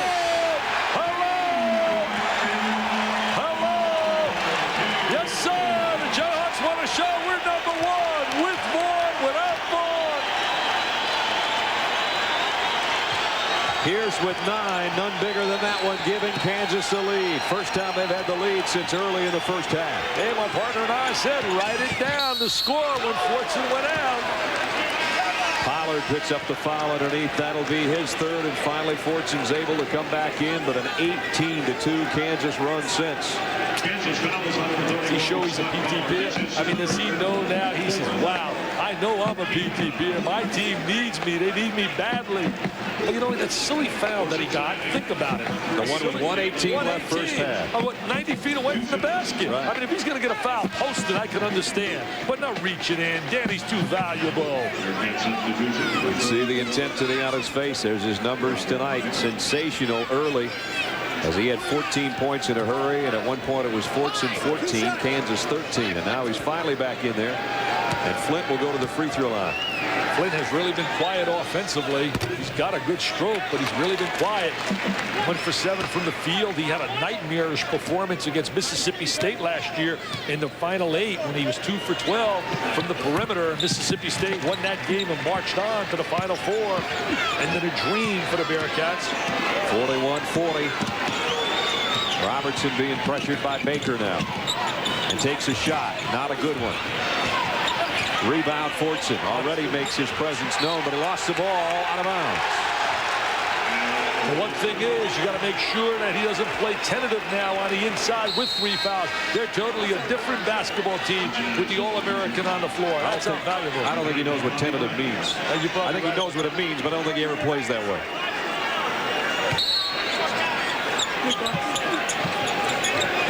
Pierce inbounds and knocked out by Brannon.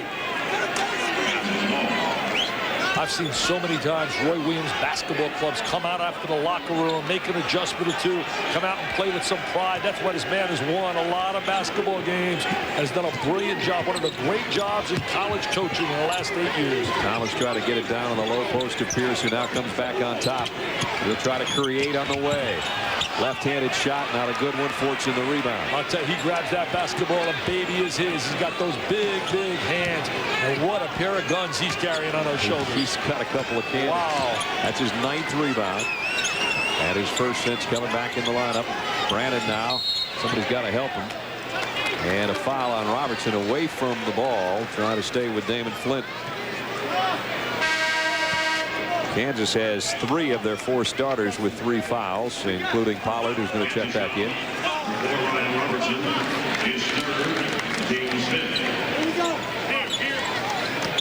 Kansas with Pollard, LaFrance, Pierce, Thomas, and Robertson on the floor. Cincinnati with Burton, Flint with ball in hand, Baker, Fordson, and Brannon, who's got it now in the wing. I'll tell you, Flint and Burton together really have shot poorly. This guy's carried the club tonight offensively. Trying to fade away, and then it blocked by Pollard. Pollard taking advantage of his great size. Look at this right now to LaFrance. Push. No, he walked. Yeah, he walked. Left-handed player going to the right. Very tough play to make offensively. Fordson got that smile. There he's going to try to post in the lane, sit in the 3-second area, take it up strong, and he just umbrellas. He just umbrellas with both hands. The left-handed player, Pollard with that little deflection. First turnover the second half against Kansas. They were sloppy with the ball for a long stretch in that first half. The left-handed player I'm talking about is Rafe LaFrance, catching the ball on the right side. Very tough play to make. Pollard used his left hand to block that shot, a right-handed player. Everybody takes a big, deep breath with 12 minutes and change left in a tie game, 41-41. They go to a 1-3-1 zone right now. Trying to match up inside, get some help down in the box. Brandon pulls up from 13 and drains it. Oh, they did a great job attacking that zone. Got right into the gap, Brandon. They had 2 against 1, overloaded the zone up there on top. Great job. And then Bobby picks up a foul on the other end, saying LaFrance was grabbing his jersey. But after he hits his first field goal, he picks up his 4th foul. Timeout with 11 minutes and 48 seconds remaining in the ballgame. Don't go away. Number 4 leading number 1 by a deuce. 2 was Bobby Brandon a moment ago, Dick. Hey, Kansas went to a zone, Brad, and we're going to show how they attack the gap of the zone. We're going to watch them as we see some movement right here. How they freeze it right here. He's going to step to a gap seam of the zone up high, and he's going to lock down low. Now watch Brandon step right to the gap. There's the open seam. Right here, freeze it. Now we got 2 against 1. In here, we're attacking this guy. Open shot to the goal, and we got a deuce right there by the Bearcats. Just attack that gap in that seam in that zone. Did a great job, Cincinnati, with their offensive execution. Brandon got caught with a foul down on the other end, and so Kansas will have it under the hoop with 11:47 remaining, and they trail by 2, but they were down by 14 in this half. They were down by 12 at halftime. They were down by 16 in the first half. It's amazing Cincinnati still's got the lead, not getting any scoring out of Burton. After the shot by Robertson, unable to control himself in midair, Baker flew into him, and so Robertson's going to go to the free throw line. That's his second, the team. They're not getting any kind of scoring out of Flint or out of Burton, and that really hurts. Guys like Baker and Williams and Patterson are going to feel themselves, through right now early in the season. They're going to get better as the season progresses because they're going to get familiar with the system. But they need Burton and Flint to step up. Robertson rattles out. Patterson on the bench. He's learning. You sit on a pine here and he'll let you do it the Bearcat way. Robertson 3 free throws with that foul coming outside the arc. Got the second. Well, that was a tough one for Baker. He played pretty good defense, blocked the shot, but then ran into the shooter. Kind of like trying to go after the punter. But if you get the punt, they don't penalize you. Well, he missed 2 out of 3, and then Kansas keeps it alive with Haas. He'll pull up. And Baker got a piece of that one, too. Still Kansas ball. If they score, they lead.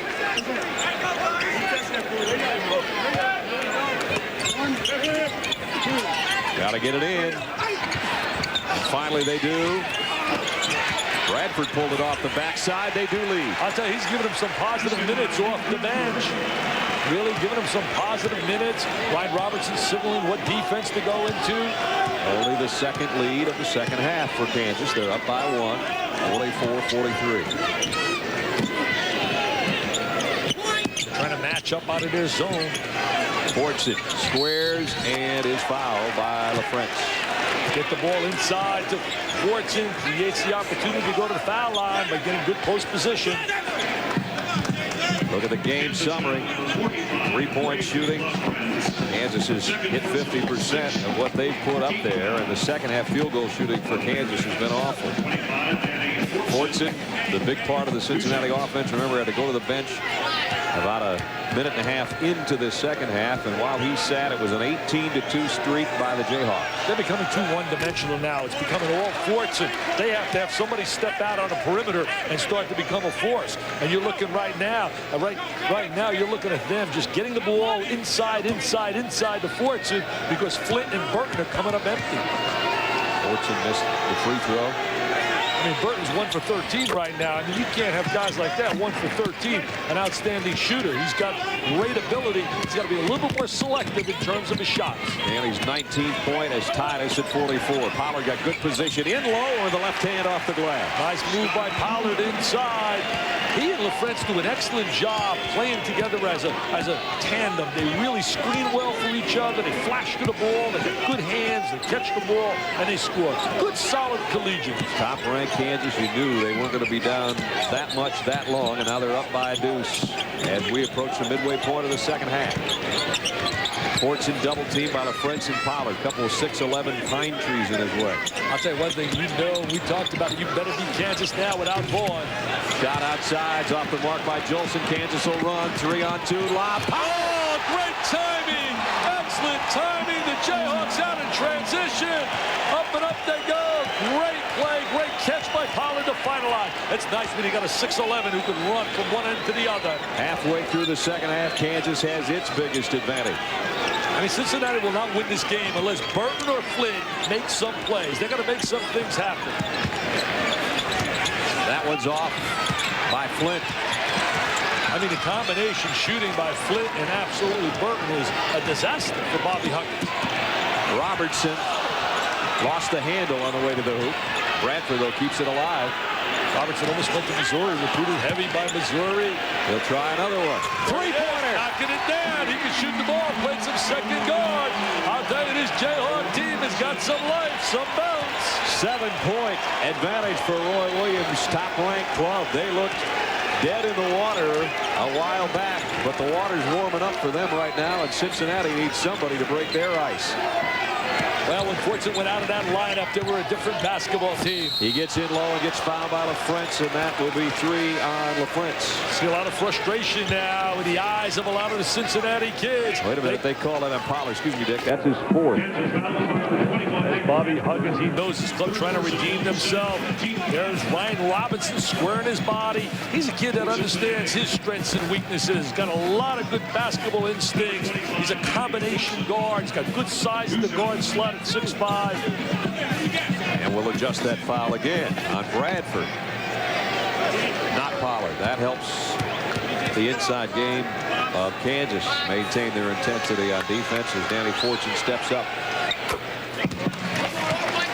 For this half, 20 for the game.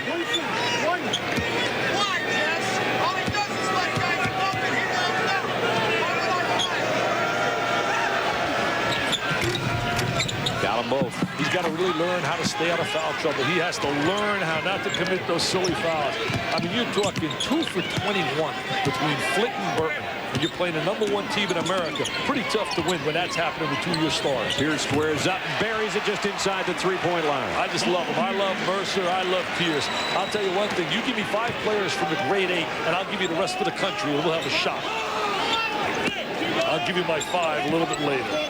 5 guys from this spectacle. Don't you have to take them from the Big 12 now? No, I'm talking about I'll take the 5 right from this spectacle. From the great athletes in the Big 8. No, well, maybe I did say that, but I mean right here from the 8 teams that are here. Oh, yeah, you can put together a pretty good 12. I don't even think you could screw that team. Oh, you got that right. I mean, my front line would be Ron Mercer, Tim Duncan, and Danny Fortson. Pierce has got his second in a row. We said Pierce would come out here in the second half, start to put some points on the board. He'd be my 6th man.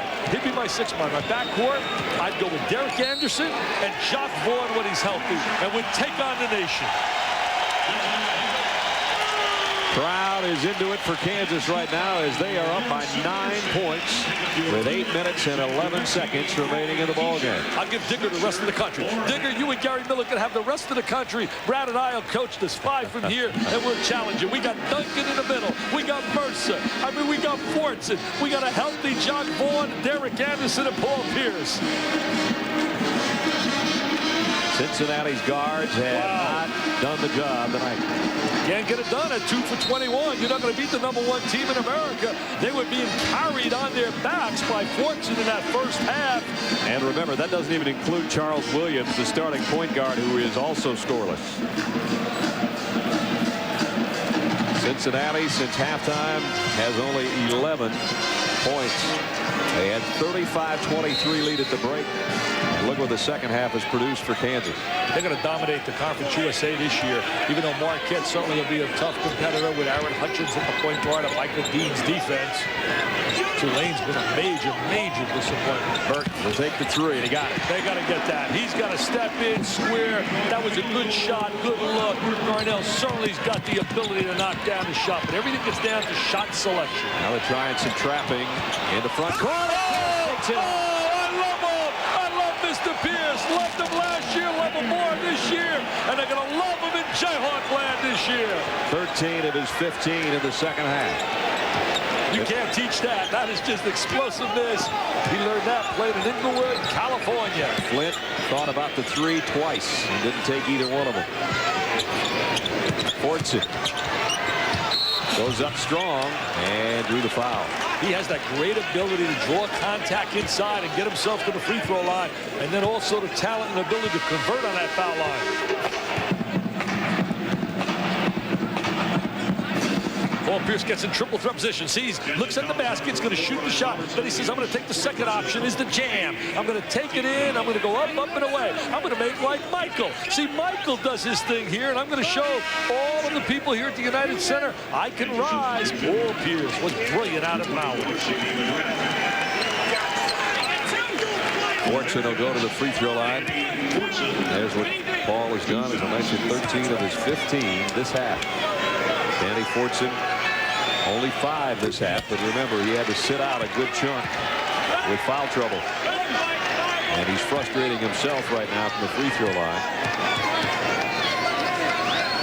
6 of 7 in the first half, 3 of 5 the second half from the stripe, and both of them came out.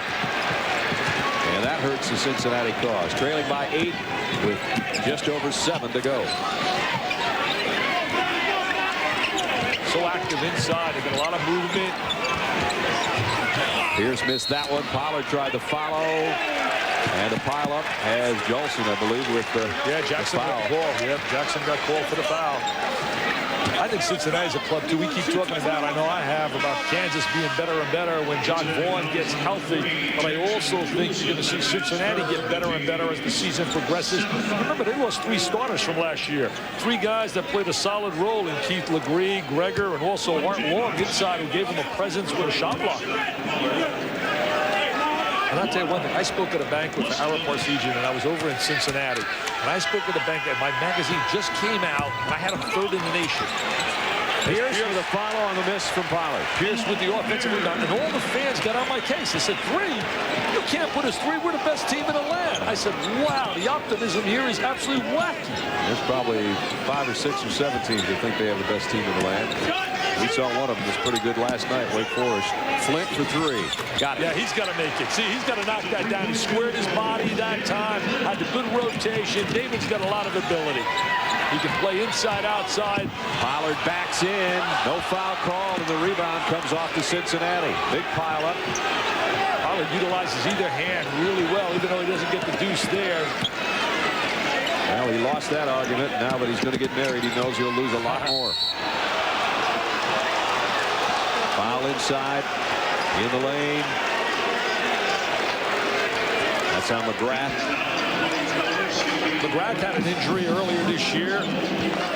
Backup point guard last year, McGrath. See, there's Pollard now inside, locking inside, taking the Fortson, trying to get the foul on Fortson. Smart play, trying to make him play him defensively. Knows he has to retreat from him. Damon Flint nails the free throw.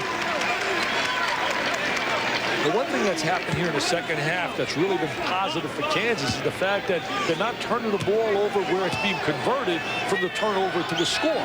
There's a difference if you turn the ball over and they can't get it in transition. David Flint got both free throws. That cuts the Kansas lead down to 5 with 6:17 to go.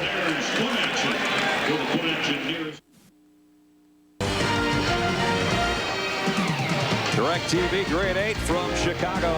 We're down to the last 6 minutes and 17 seconds remaining in the ball game. Cincinnati, Fortune's got 21 points, but had 3 fouls, and that didn't help their cause in the second half. And when he was out, Kansas went on the run that we knew they'd have, and Paul Pierce was a big part of it. 15 of his 17 in this half. And he's turned this thing around in the #1 team's favor. They lead by 5. He has really stepped up big time, and a lot of time left in his game. With 6:17, all it takes a little explosion out of Burton or Flint from the perimeter. Fortson inside, and in fact, right there, knocking on the door. Kansas has controlled the ball on the floor this second half after 12 first-half turnovers. Only one this half. Only one turnover this half. Amazing. Really protect the basketball. A lot of good things happen when you protect the ball. Pierce got in a little trouble. Traffic in the lane. Good spacing by Kansas, trying to get that 15 to 17 foot apart so you can't give help. Good ball movement. 10 on the shot clock. Pierce on the drive. Offensive foul. Yep. Is that 4 on him? That is 4. That's 4 for Paul. Got to make a decision. Take him out for down the stretch. Here's Paul right now working on the baseline. Good defense right there by Cincinnati. Did a great job rotating. That's part of Bobby Huggins' system. Rotate, give help, close off the driving angle. Now Kansas star has to sit. Fortson had to sit earlier for Cincinnati. Now Pierce comes out. Bradford will take his spot. But the one thing, Brad, you can take him out because you got the +5. Yeah. You're right now that helps. leading. You could take him out for a few minutes. I guarantee if they were down 5, he'd be on the floor. Let's see if Cincinnati can close the gap. Get him on the bench. Make him attack the zone now. Out of the man-to-man. Playing that zone. Steal by Bradford. Huge steal. Nice catch. Nice conversion. Ryan Robertson. I tell you, kid doesn't get a lot of credit, a lot of recognition. All he keeps hearing is that they're going to be a better team with Chuck Ford. Bradford came off the bench. He came up with a big steal and an assist to Robertson. And it's back to a 7-point game. And Bradford's done a heck of a job. Nice dish, Patterson to Fortson. I'll tell you, once Fortson gets in that deep and catches the ball inside, you're only going to foul him or he's going to score. Nobody got back. Nobody got back. TJ Pugh. They got TJ. They got BJ. They got all kinds of BJs, TJs. TJ Pugh with the score. Pepe Le Pew could have scored that one. Nobody was around it. Patterson. Foul on Pugh. Who's Pepe? I don't know Pepe. You got to watch more cartoons. Uh-oh. This will be no cartoon presentation. The Heisman Show coming up the 14th at 7:30.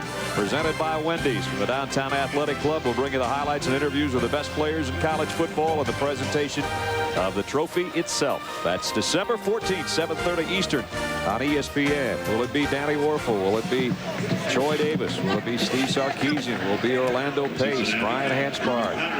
The list goes on and on. Maybe this year there'll be a little bit of drama, although Warfel looks like the front runner. I got a chance to know Danny. I'll tell you, he's just a class kid. If you had a girl, you'd like Danny to come in your house and be the guy. I'll tell you right now, he's just a beautiful young guy. My daughter's only 9. I don't want anybody coming in my house right now. You don't have those problems yet, dude. You don't have those problems. Pass off the miss. We're under 5 minutes. 63-57. Pollard gets that good low post position. Always active inside. Steps out, makes screens. They get that spacing to help each other. He and LaFrentz playing off each other. Now it's going to be a push foul on Patterson.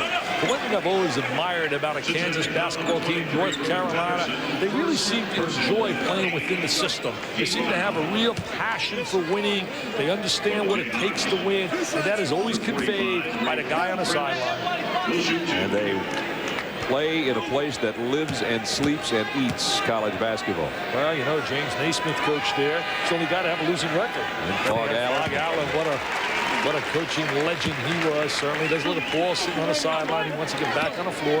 Well, France was 7 tonight to go with his 9 rebounds. He still may end up with a double-double tonight. Short arm that one, but it comes free to Kansas. They go right back to him, and this time he charges. They do a great job, Cincinnati, as well as anybody in America, stepping in, closing off driving angles, and getting the charge. They work on that. Bob Huggins is a teacher about that. Loves to teach, loves to be in a gym, loves to work the practice sessions. That's why he became a college coach. The fun of it all was trying to piece a team together. 4.5 minutes to go. This is where if Cincinnati's going to make a run, they better start one pretty soon. They trail by 7. And with the way their guards have shot, they don't want to live off the three-pointer, and they don't there. But Patterson keeps it alive and loses a handle.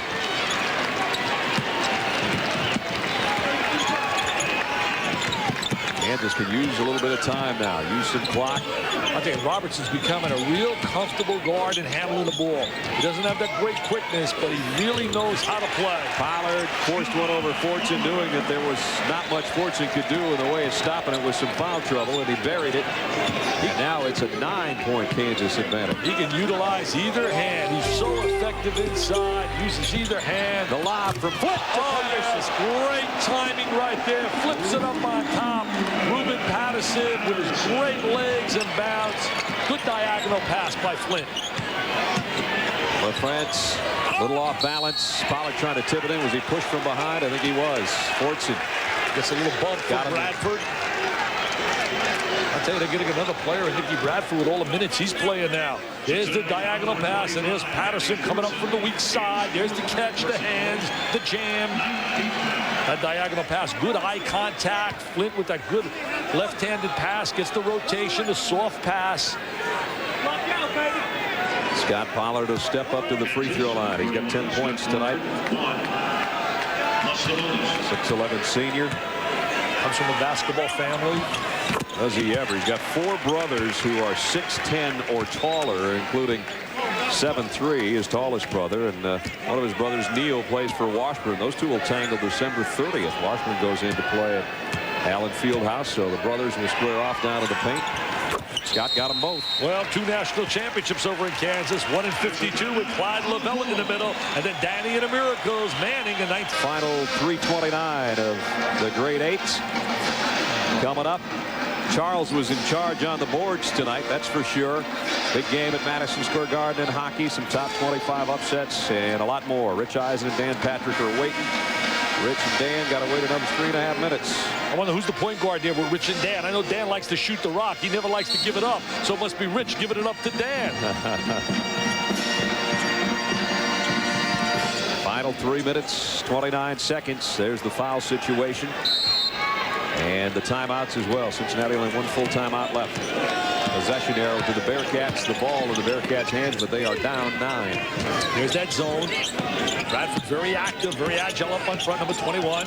Trying to match up on Flint. Flint just doesn't look comfortable as a point guard. He really doesn't. Nice feed inside.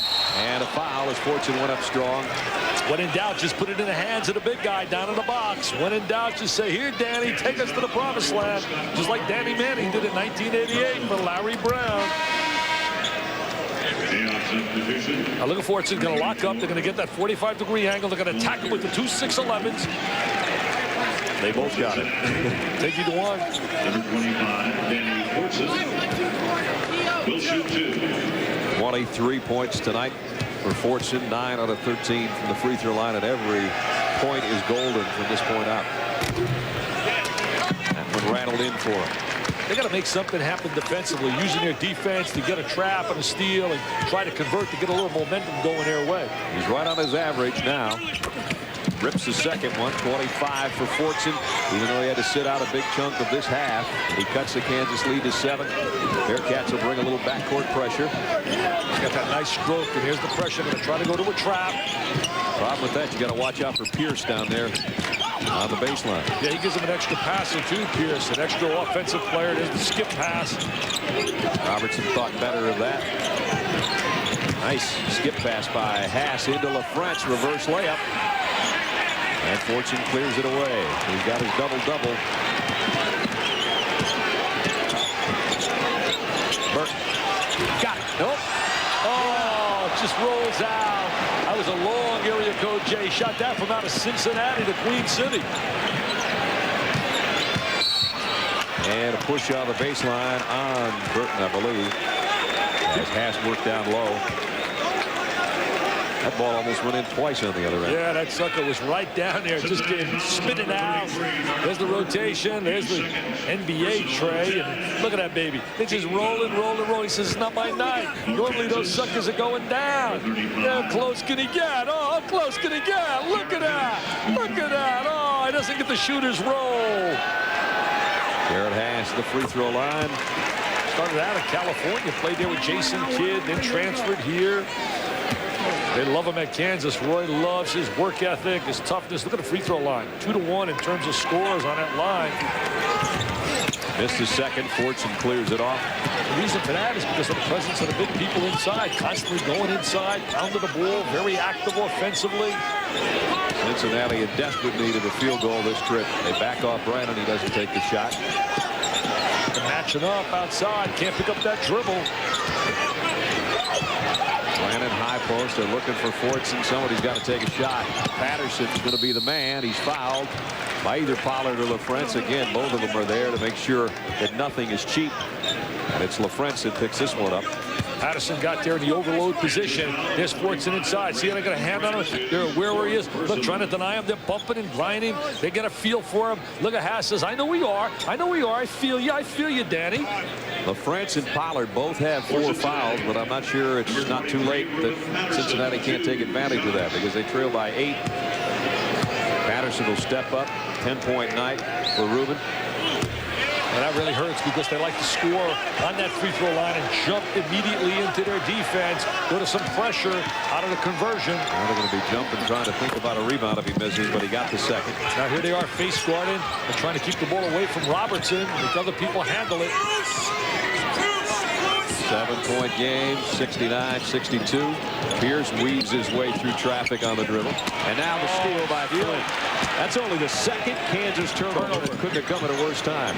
Flint missed a 3. Pierce got it back. Robertson gets in low, and that's a wise move. Play. Really smart play. Pierce back there, heady as well. You're up 7. You got a minute and a half to play. Use the clock to your advantage. That's right. Manage the time. Management of time at an end of a game.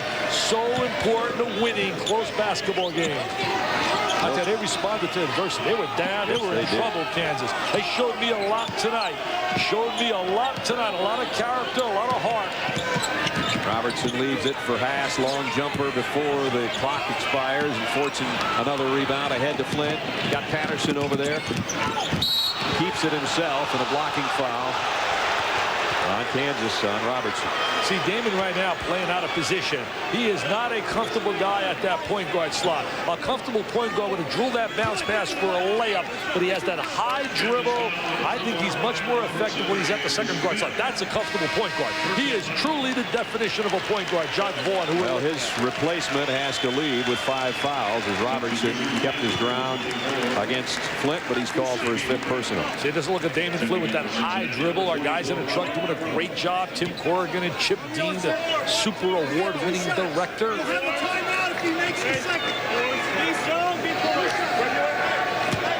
must be looking for somebody to buy you a cranberry juice after the game with that comment, huh? Oh, no, he does a great job. Absolutely superstar. Goes without saying.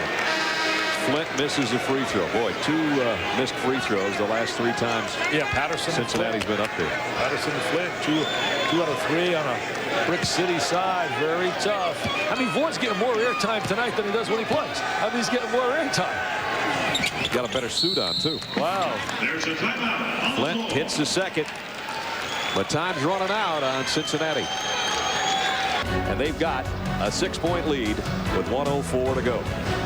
Paul Pierce certainly stepped up in the second half, became such a positive force. As I told Digger, I said, Digger, give me this grade 8. You can have the rest of America. I'll take my guys, Timmy Duncan, Danny Fortson, Ron Mercer, Paul Pierce, Derek Anderson, Jock Vaughn, and we'll challenge America. Inbounds play for Kansas. 2-possession game. Going to foul McGrath in a hurry. McGrath on the floor to give an extra little ball handler. I mean, Roy's got to be proud. If they escape you with this W tonight, he has got to really be proud, because Cincinnati came out with vengeance. They came out with a purpose. They were coming out for redemption after that loss to Xavier. They gave them their best shot. They had the big lead, up as many as what, it was 14 at one time, and then 16 in the first half. Fortson goes out with that third foul, and everything changed for this guy right here. Bob Huggins had his team ready to play. They came out here, gave a good effort, but came up empty, shooting the basketball from Flint and Mr. Burton. And now they're starting to smile with 1:02 left. Well, Mickey can smile now. I mean, he did a great job on that floor of a freshman. McGrath got 1 of 2. McGrath, that's my wife's maiden name. McGrath, maybe that's one of my relatives. Wow, that's my wife, Lorraine McGrath. That's one of her relatives. Nice Irish 61 seconds left. Now a minute and a 7-point game. Got to start thinking threes here. There's the guy that can shoot them. That one's off the mark, though. Brandon keeps it alive, and he'll try to lay it in. LaFrentz goes strong for a rebound. And if that's on Danny Fortson, he is gone. LaFrentz went up really strong. They're so unselfish when you look at the players that play that front court for Kansas. There's Danny. Well, he was huge tonight, just not big enough. Yeah, he came out, really tried to do all he can, all he could rather to carry the team. He carried them big time early, then got in foul trouble. There's the contact by Fortson. He's going to have a great, great season. There is no doubt about it. He's going to be a sensational player his junior year. Well, last year at this time, Kansas was ranked #1 for 3 weeks up until December 18th, and they lost to Temple in overtime. They're going to hold their #1 ranking at least for another night. Now they go to meet number 17, UCLA, and when they're done with that road trip, they will have been on the road 14 of 18 days. Wow. You got another team trying for redemption after getting beat their opening game by Tulsa. UCLA, who puts on a floor as good a starting 5 as anybody in America. Now, if they can beat Cincinnati and UCLA, not even in rock chalk land, I'm telling you, and without Vaughn, I think they're legitimately #1. France got the free throw and an 8-point lead for Kansas. He looks like a big businessman. He looks like an Isaiah Thomas, a big-time businessman, Jock Vaughn. Here's a guy that pierced the hearts of Cincinnati fans tonight. Paul Pierce was huge in the second half. 15 of his 17 points, 7 rebounds, 4 steals. Our DirecTV grade 8 player of the game. Flint from way outside. Pierce with yet another rebound. We could have added to that stat for Paul, and we can add to his point total maybe as well, as Burton fouls him in the backcourt. And he'll walk to the free throw line with 32.6 left. I'll tell you, it's been tonight, Brick City, USA for Burton and for Mr. Flint. They have really struggled shooting the ball for Bobby Huggins. The coach can't put the ball down. Hey, I'll tell you, Roy, he's also got another recruit coming in, Kenny Gregory from out of Columbus, to join Eric Chenoweth. And there are 2 major league big-time juniors everybody raves about in Kansas. A kid by the name of Jaron Rush from Kansas City, and also Corleone Young from out of Wichita. Pierce missed them both, got it back. Kansas will pull it out. Tough to win when your 2 guards go 4 for 28. Flint and Burton, 4 for 28. Cincinnati tonight, so no help for Danny Fortson on the outside. And Williams with a foul outside on McGrath. Hey, I know those people. Wow, I know that lady on the right. That's McGrath. That's Lorraine McGrath. That's my daughter. Oh, Terry. Luckily, daughter Terry got mom's looks. Thank God. Thank God for that. Mom's brains finished 2nd in the class in graduate school at Notre Dame. I'm going to be a bragger. 2nd in the class, 3.9. Wow. It took me 4 years. At 1.0 as a freshman, 1.0 to do what she did. And I'm a lucky, lucky guy for many reasons. Absolutely. Overachieved in life. Yeah, you did. Bring no talent, ugly ball. 72-63, quiet. Burton outside, 3 won't go. Pollard tips it out. That's 4 for 29. That's 4 for 30. Flint with a little scoop shot on the baseline. Doesn't matter. Oh, finally goes down. 12 for Flick as the game comes to an end. I'll tell you, Cincinnati gave them their best shot, but they're going back to rock chalk. Jayhawk land is #1 as they did a brilliant job showing a lot of character. Well, number 4 had him on the ropes at halftime and led by 14 at one point, but Kansas prevails 72-65. For Dick Vitale and Dan Bonner and our ESPN crew, I'm Brad Nessler saying so long from the DirecTV Grade 8 here in Chicago. #1 survives on your worldwide leader for sports, and Sports Center is next. ESPN presentation of the DirecTV Grade 8 is presented by DirecTV, satellite TV at its best, and in part by Ford and your Ford dealer. Have you driven a Ford lately? And by Foot Action. For every action, there's Foot Action.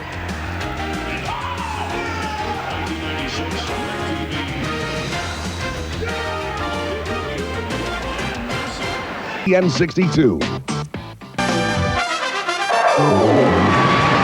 here come the Jayhawks on the Allen Fieldhouse floor. 16,000 people are on hand. There he is, Jacques Vaughn, coming on the floor for the first time this season. And Chris Piper, will he play tonight? What do you think?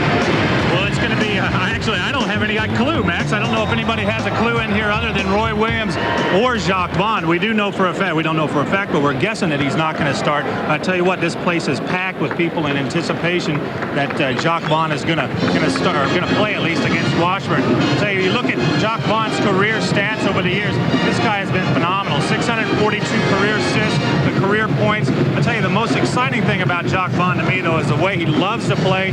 He loves to win.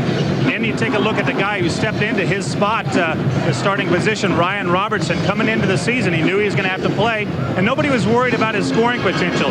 His stats are actually down as far as percentage, and that's mainly because he's been concentrating on passing the ball inside to the big guys. Look at him averaging over 6 assists a game. He's really picked up and done a fabulous job for Jacques Vaughn. Yeah, his assist-to-turnover ratio is unbelievable. 64 assists and only 28 turnovers. Well, I'm Max Falkenstein along with Chris Piper. This is one of those fun nights in the state of Kansas, the Jayhawks and the Ichabods, and it'll be an enjoyable evening. Stay with us.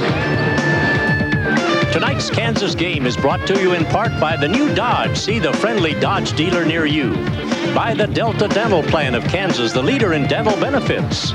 By the Kansas Lottery, somebody's always winning from the Kansas Lottery. By Pizza Hut, home of the pizzeria-style stuffed crust pizza. You'll love the stuff we're made of. By Southwestern Bell. Count on Southwestern Bell for the communication services you'll use every day. Yes, it's that simple. By Sprint, the official telecommunications provider to KU basketball. By UMB Bank, America's strongest banks. www.umb.com. By Brewery Fresh Bud Light, who remind you that fresh beer tastes better. And by Harrah's North Kansas City Casino and Hotel. When you're looking for twice the fun and excitement, it's the ode to the game tonight. Well, Kansas needs to worry about themselves. They got to work on their own game plan. They're playing against a team that is a little overmatched, so they need to also work on eliminating turnovers, averaging over 19 turnovers a game. Now let's switch over to Mark Ewing for another angle on tonight's game. Mark? Thanks, Max. When Scott Pollard was in junior high, his older brother Neil was a senior at Torrey Pines High School in San Diego. Neither would have ever imagined that before the calendar year turned 1997, they would play in a game that counted. Neil heard about the scheduling first, called his brother, got his message machine, and told Scott, I'm going to light you up for 30. Neil then got the message. Scott returned the call and said one word, It's a wonderful night for the Pollard family, and I got to throw this in. Did you notice that one of the officials tonight's name, first name is Jerry, last name Pollard, no relation. Max? That's right, no relation. 3 Pollards on the court. Here's Bob Shipman, who for 18 years has been the head coach of the Washburn Ichabods. He's done a great job over in Topeka. Dan Bowie goes at forward along with Larry Farmer, with Ted Schuler, 6'8" in the middle, Frank Boswell, and Jordan Canfield, a great little playmaker from Abilene at guard. Roy Williams surrounded by the Jayhawks, and we don't anticipate any changes in the starting lineup. There it is. Paul Pierce and Rafe LaFrance up front. Big Scott Pollard in the middle. Ryan Robertson will start at guard, and Jared Haas will also be in the back line with him. Tonight's pregame show has been brought to you by CarQuest Auto Parts. For the CarQuest store nearest you, call 1-800-492-PART. There's the Jayhawks head man. We're set to play basketball. Roy intently watching. The Jayhawks, as everybody knows, heavily favored. There's a look at Jock with a smile on his face. Got a little sweat working there, Max. Yeah, he's rather be sweating than wearing that suit. Tip controlled by the Ichabods, and back it goes to Jordan Canfield out of Abilene, Kansas. Jordy, a fine playmaker, picked up by Ryan Robertson on the defense for Kansas. Randy Stats making his first start for Washburn. Great defense from Kansas is going to force the turnover on Jordan Canfield. Canfield only averaging 3 turnovers a game and really didn't have anywhere to throw the ball that time. We do have a change in that starting lineup that we gave to you. Number 12 is Randy Stats, who just became eligible and is starting for the Ichabods. Now LaFrance with the ball for Kansas. There's that familiar baseline turnaround by Rafe. And he nets the first basket of the ball game for the Hawks. Boy, tough matchup inside for Dan Bowie to go up against the big 6'11" LaFrance, and LaFrance with his favorite little fadeaway jumper on the baseline. Underneath, Washburn working the ball. That's Dan Bowie, but a takeaway by Kansas, and Ryan Robertson down outside the line. Over to Jarrett, and Haas, he hits the tray for the Big Blue, and Kansas up in the ball game by a score of 5-0. Needless to say, KU heavily favored, but Roy wants them to keep on working and get better no matter whom they're playing. Well, it doesn't matter who you step on the floor. They've got the Big 12 here starting in a couple games, so they've really got to work on their overall game, not just the opponent they're playing. Schuler losing the ball that time for Washburn, and now Jared Haas, and it goes to Rafe. And there's one a little bit on the short side, but Pollard gives it back to Rafe, and LaFrance scores again. Nice little scoop pass by Pollard inside. Pollard and LaFrance really have grown accustomed to playing each other. Washburn's going to go with a 20-second timeout. They really want to use up as many timeouts as possible so that they don't let Kansas get any of those favorite runs. Let's take another look at a nice pass. This is what Ryan Robertson has done so well all season long. Look how well Kansas is spreading the floor out. They bring the ball to the far side. The defense collapses in the middle, and they swing it, and Rafe LaFrance is open, or actually Jared Haas is open on the outside, and you see Scott Pollard just out-muscling the Washburn guys inside for that rebound. Well, those are the two parts of the game, aren't they? Outside and inside. Outside, inside. If you got those, Max, I guess you got everything. I think so. Boy, how about Jared Haas this season so far? Over 60% from the floor. 9 for 15 on trays. He's just really picking his shots well. Jordan Canfield again working against Ryan Robertson. KU matching up all the way around. Jared Haas picking up Randy Stats. Back out to Canfield. And Washburn really has spread the floor. They'd like to slow the tempo of the game down, I'm sure. And there's an attempt missing by Dan Bowie. The Ichabods get it for a second. Now Canfield, Canfield retrieves it. That's going to be a foul on Rafe. A little bit of sliding under there by LaFrance. Look at this playing these in-state schools here. Roy Williams really wants to continue this series. Kansas-Washburn, really the only close game in the whole series. Kansas only up by 3, if I remember correctly, 38, or actually it was 38-33. 5, yeah. But it's a great thing that Roy does to play the other smaller schools in Kansas. It's great for the visitors. They make some money, and it's just a good all-around thing. It's a win-win situation. Well, you get to play in a great atmosphere also. Attempt there by Bowie fails to drop, and Kansas comes away. Pass down court quickly. There's Paul Pierce across. There's a bad pass. Intercepted by Ted Schuler for Washburn. Schuler to Stats. Out to Canfield. He's going to try it, but it's on the short side. A rebound by the Ichabods. Randy Stats got some experience playing Big 8 teams. Played for Oklahoma State. Transfer mid-season last year. This is his first game back. Played a lot of minutes for Eddie Sutton's team. Canfield, of course, everybody knows about him. The other guard, he's been fighting that Crohn's disease for a whole season. Now a long one by Canfield. He nailed it. Jordan Canfield with a tray, and it's Kansas 7 and Washburn 3. Boy, he's gonna set that ball low and get some body behind it. He was so far out there, Max. Schuler bangs into Pollard. Nice defense by Bowie, staying home, looking for the lob. And there's Paul Pierce. netting a two-pointer for the Big Blue, and they're up by a score of 9-3 over Washburn. Boy, tough shot. Larry Farmer right in his face. Great defense, but Paul Pierce with that tough little pull-up jumper. Washburn having trouble getting the ball inside, and why not against the big fellows from KU. There's a long attempt failing to drop, and out of bounds it goes off Kansas. Washburn will play it in, and Bob Chipman coming up with a whole bunch of substitutes, including big Neil Pollard running on the court there, number 45. That's Scott's older brother. He's 26 years old, been out for a couple of years driving a truck, and came back to school. Well, he's as big as a truck inside there. That's a lot of beef going against those two guys, Max. Both of them doing a little friendly John on each other. Yeah, brother against brother here. Well, Paul Pierce got a quick seat that last time Larry Farmer came in with the offensive rebound, and Paul Pierce not blocking out, takes a seat, and Nick Bradford takes his spot.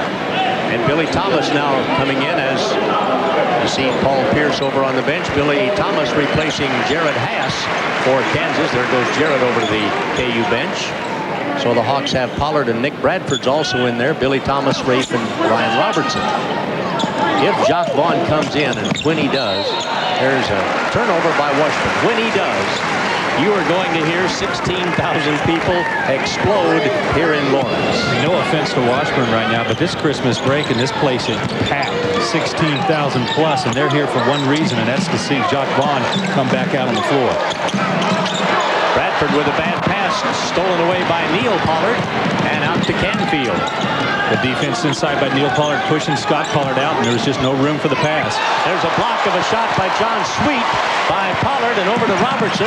Ryan with a pull-up, and off the glass he scores. Great decision on the break. Rafe LaFrance was over the top, but the defense was collapsed there, and Ryan Robertson with a nice, smart move to just pull up and use the glass. So the Jayhawks, number 1 in the nation, are ahead of Washburn by a score of 11-3. There's a long one from far out by John Sweet, a Topeka boy, and he doesn't draw blood on that one, and KU comes right back. Nice pass underneath. Ryan trying to get it into Robertson. It's knocked out of bounds. Well, I tell you what, Ryan Robertson is just getting smarter and smarter each game. And earlier on in the season, he would have tried to make that pass earlier, but this time he takes it in deep inside, draws the defense to him, opens up the passing angle. So the Jayhawks on top, 11-3 here in Lawrence. Let's take a look here. Nick Bradford is actually going to get picked here. Gets the pick right there late. Rafe LaFrance helps out. Rafe LaFrance gets picked by Neil Pollard, and there's Scott Pollard with the rejection inside. Two guys helping out on that team defense. Now Kansas gets out on the fast break. Watch Ryan Robertson. Instead of taking it all the way into trouble, pulls up, uses the glass. Nice plays created by Scott Pollard. And back we go to action here at Allen Fieldhouse with the Jayhawks up 11-3. B.J. Williams from Wichita is in the ball game now. That's Ryan Robertson still with it. Over to Nick Bradford. To T.J. Pugh out of Omaha right underneath with Neil Pollard guarding him. B.J. to Ryan. And jumper off. Nice tip try by B.J. He stays with it, but finally loses the ball out of bounds, says referee Paul Castor, and some of the KU faithful don't quite agree. Roy Williams saying, get those hands up there. Well, he's telling him to get that ball, come down with it, and go back up if he doesn't have control of it. And BJ really didn't have control that time, just trying to make a wild tip in the basket. But BJ's so fast off his feet, quick and agile in there, going for that offensive rebound. Jordan Canfield with the basketball, Washburn's all-time assist leader, and here's a foul called underneath. Well, they're going to call Frank Boswell for a moving pick. They were trying to set a back pick there, and I think the official thought Boswell was trying to create the contact instead of waiting for the contact to come to him. KU's hitting 63% now, 5 out of 8, 1 out of 2 in trays. Washburn 1 out of 3 from outside the circle, but only 14% overall. And Jacques Vaughn is shedding his warm-ups. Ryan Robertson around the top of the key. Jumper away. It's short. Taken out of the air for Washburn by Frank Boswell. Out of Kansas City K. I think Ryan Robertson got a little caught up in the moment there, Max. Long one from the side. Good by Ted Schuler for Washburn. That makes it 11-5. Jacques will come in at the next opportunity, and this crowd is going to go bonkers. They already have. Ryan Robertson, who's done such a great job filling in for Jacques. Roy ever mindful of the drama of the moment. Billy Thomas, she's in there for... Bob Chipman doesn't like that. Washburn was in a triangle and 2 defense with guarding on Ryan Robertson and Billy Thomas, and Billy Thomas gets open for the 3-pointer. Billy can really, when he gets in the zone, he is unstoppable. He's unstoppable, but when you're playing a triangle on 2 and one of the 2 is on you, you definitely don't want that guy to get a shot up, and that's what happened that time. Washburn changing up defenses against Kansas, trying to give him a different look. Stats with the ball. Randy Stats from Wichita. Over the top, they get it in close, and T.J. Pugh is beaten by Dan Bowie for 2 points for Washburn, 14-7. Nick Bradford with the ball to Robertson and around to T.J. Pugh. Nice patience by Washburn on offense. Tray by Ryan Robertson. Well, they're just totally backing off of Ryan Robertson, daring to shoot. Well, he hadn't been shooting all that well, but he got a nice one there. Well, he's the kind of guy, he gets his feet set, though. He's going to make it. And here it comes. Nick Bradford drawing a foul, and let's see. Here comes Jacques.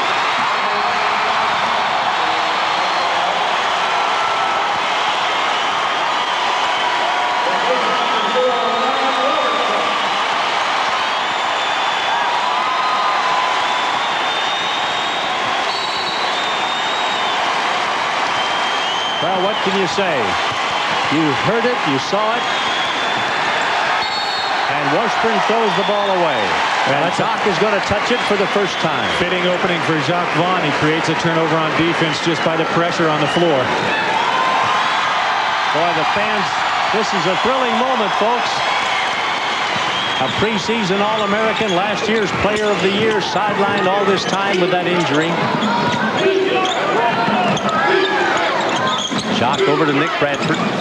Back out to Billy. Thomas is guarded closely. Now Jacques takes it 1-on-2. Oh, it'd been nice to hit that first one.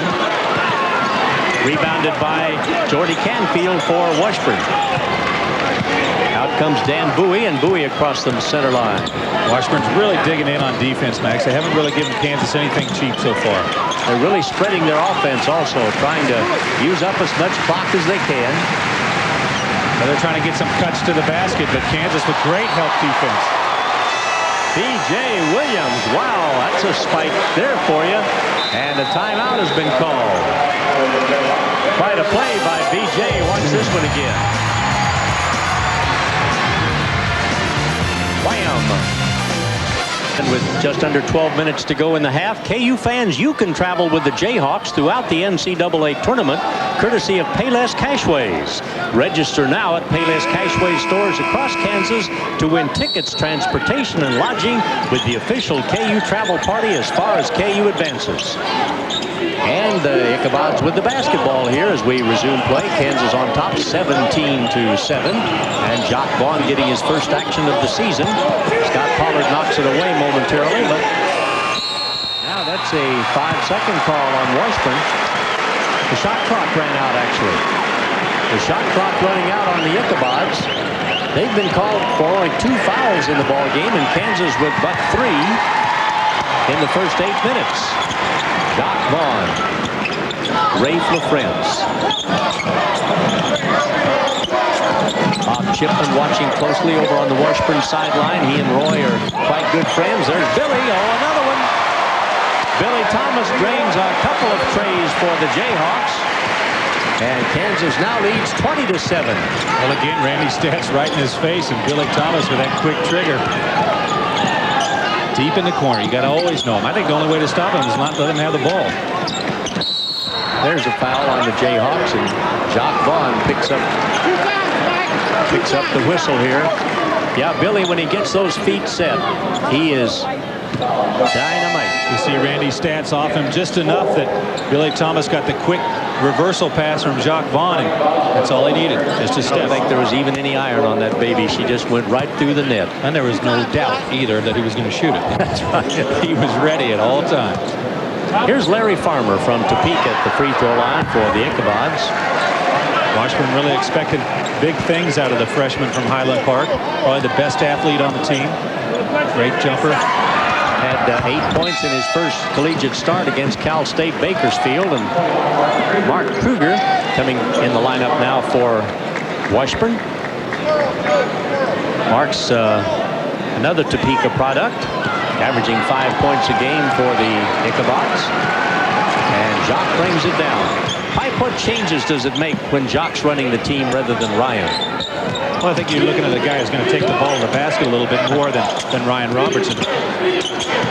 It's tough to figure out how long it's going to take for this team to kind of get used to him back at the front. They're two different styles of basketball for sure. Absolutely. It'll take a little while. Missed shot by the Jayhawks, and Washburn comes down.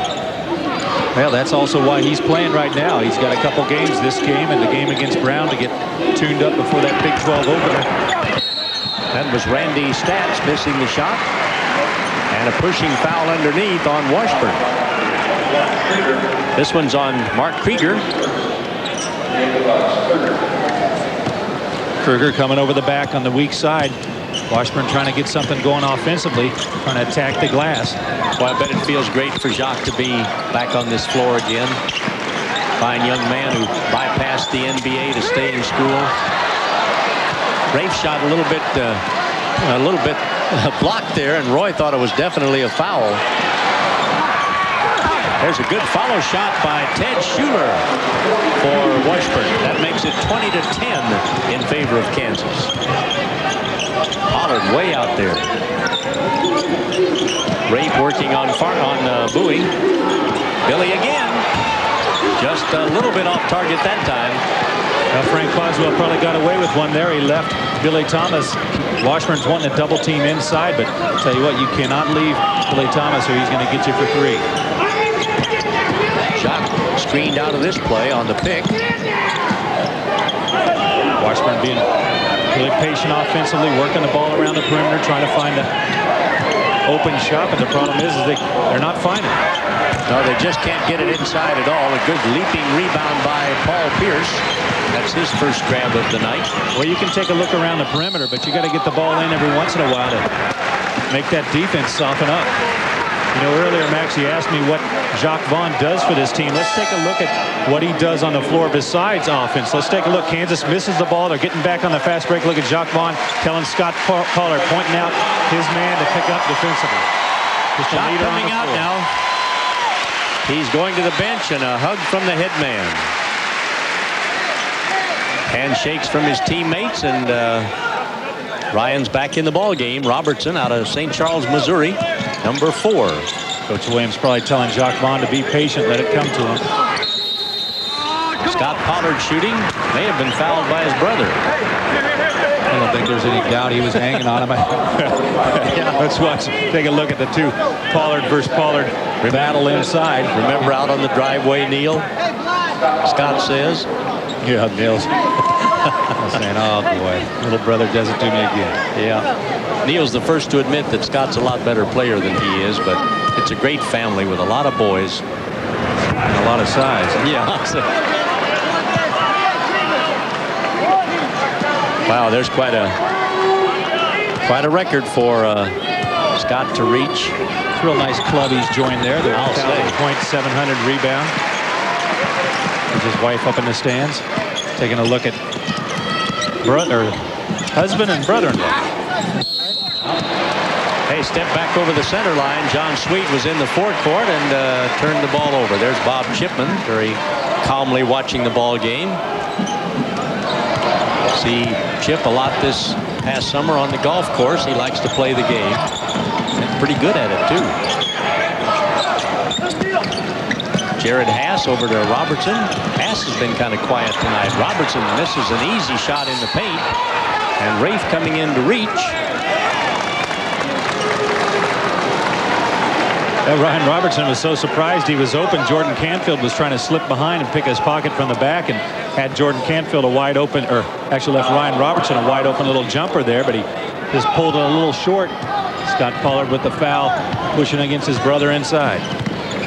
KU's hit 4 out of 6 trays in the ball game tonight, and they're hitting 47% as a team. The rebounds, though, have gone to Washburn, and Roy won't be very happy about that. 12-7 with the Ichabods leading on the boards. Well, not a lot of rebounds right now. Washburn not getting a lot of shots at the goal, which that's where you pick up your rebounds, is on the defensive end. Canfield working against Robertson, and Canfield's long attempt spins out. Jared Haas comes away with the ball. Boy, bad luck there. Canfield, a 44% shooter from the three-point line, and that one just rimmed out. Here he comes again, Jordan Canfield. Across the paint with the basketball goes Mark Kruger.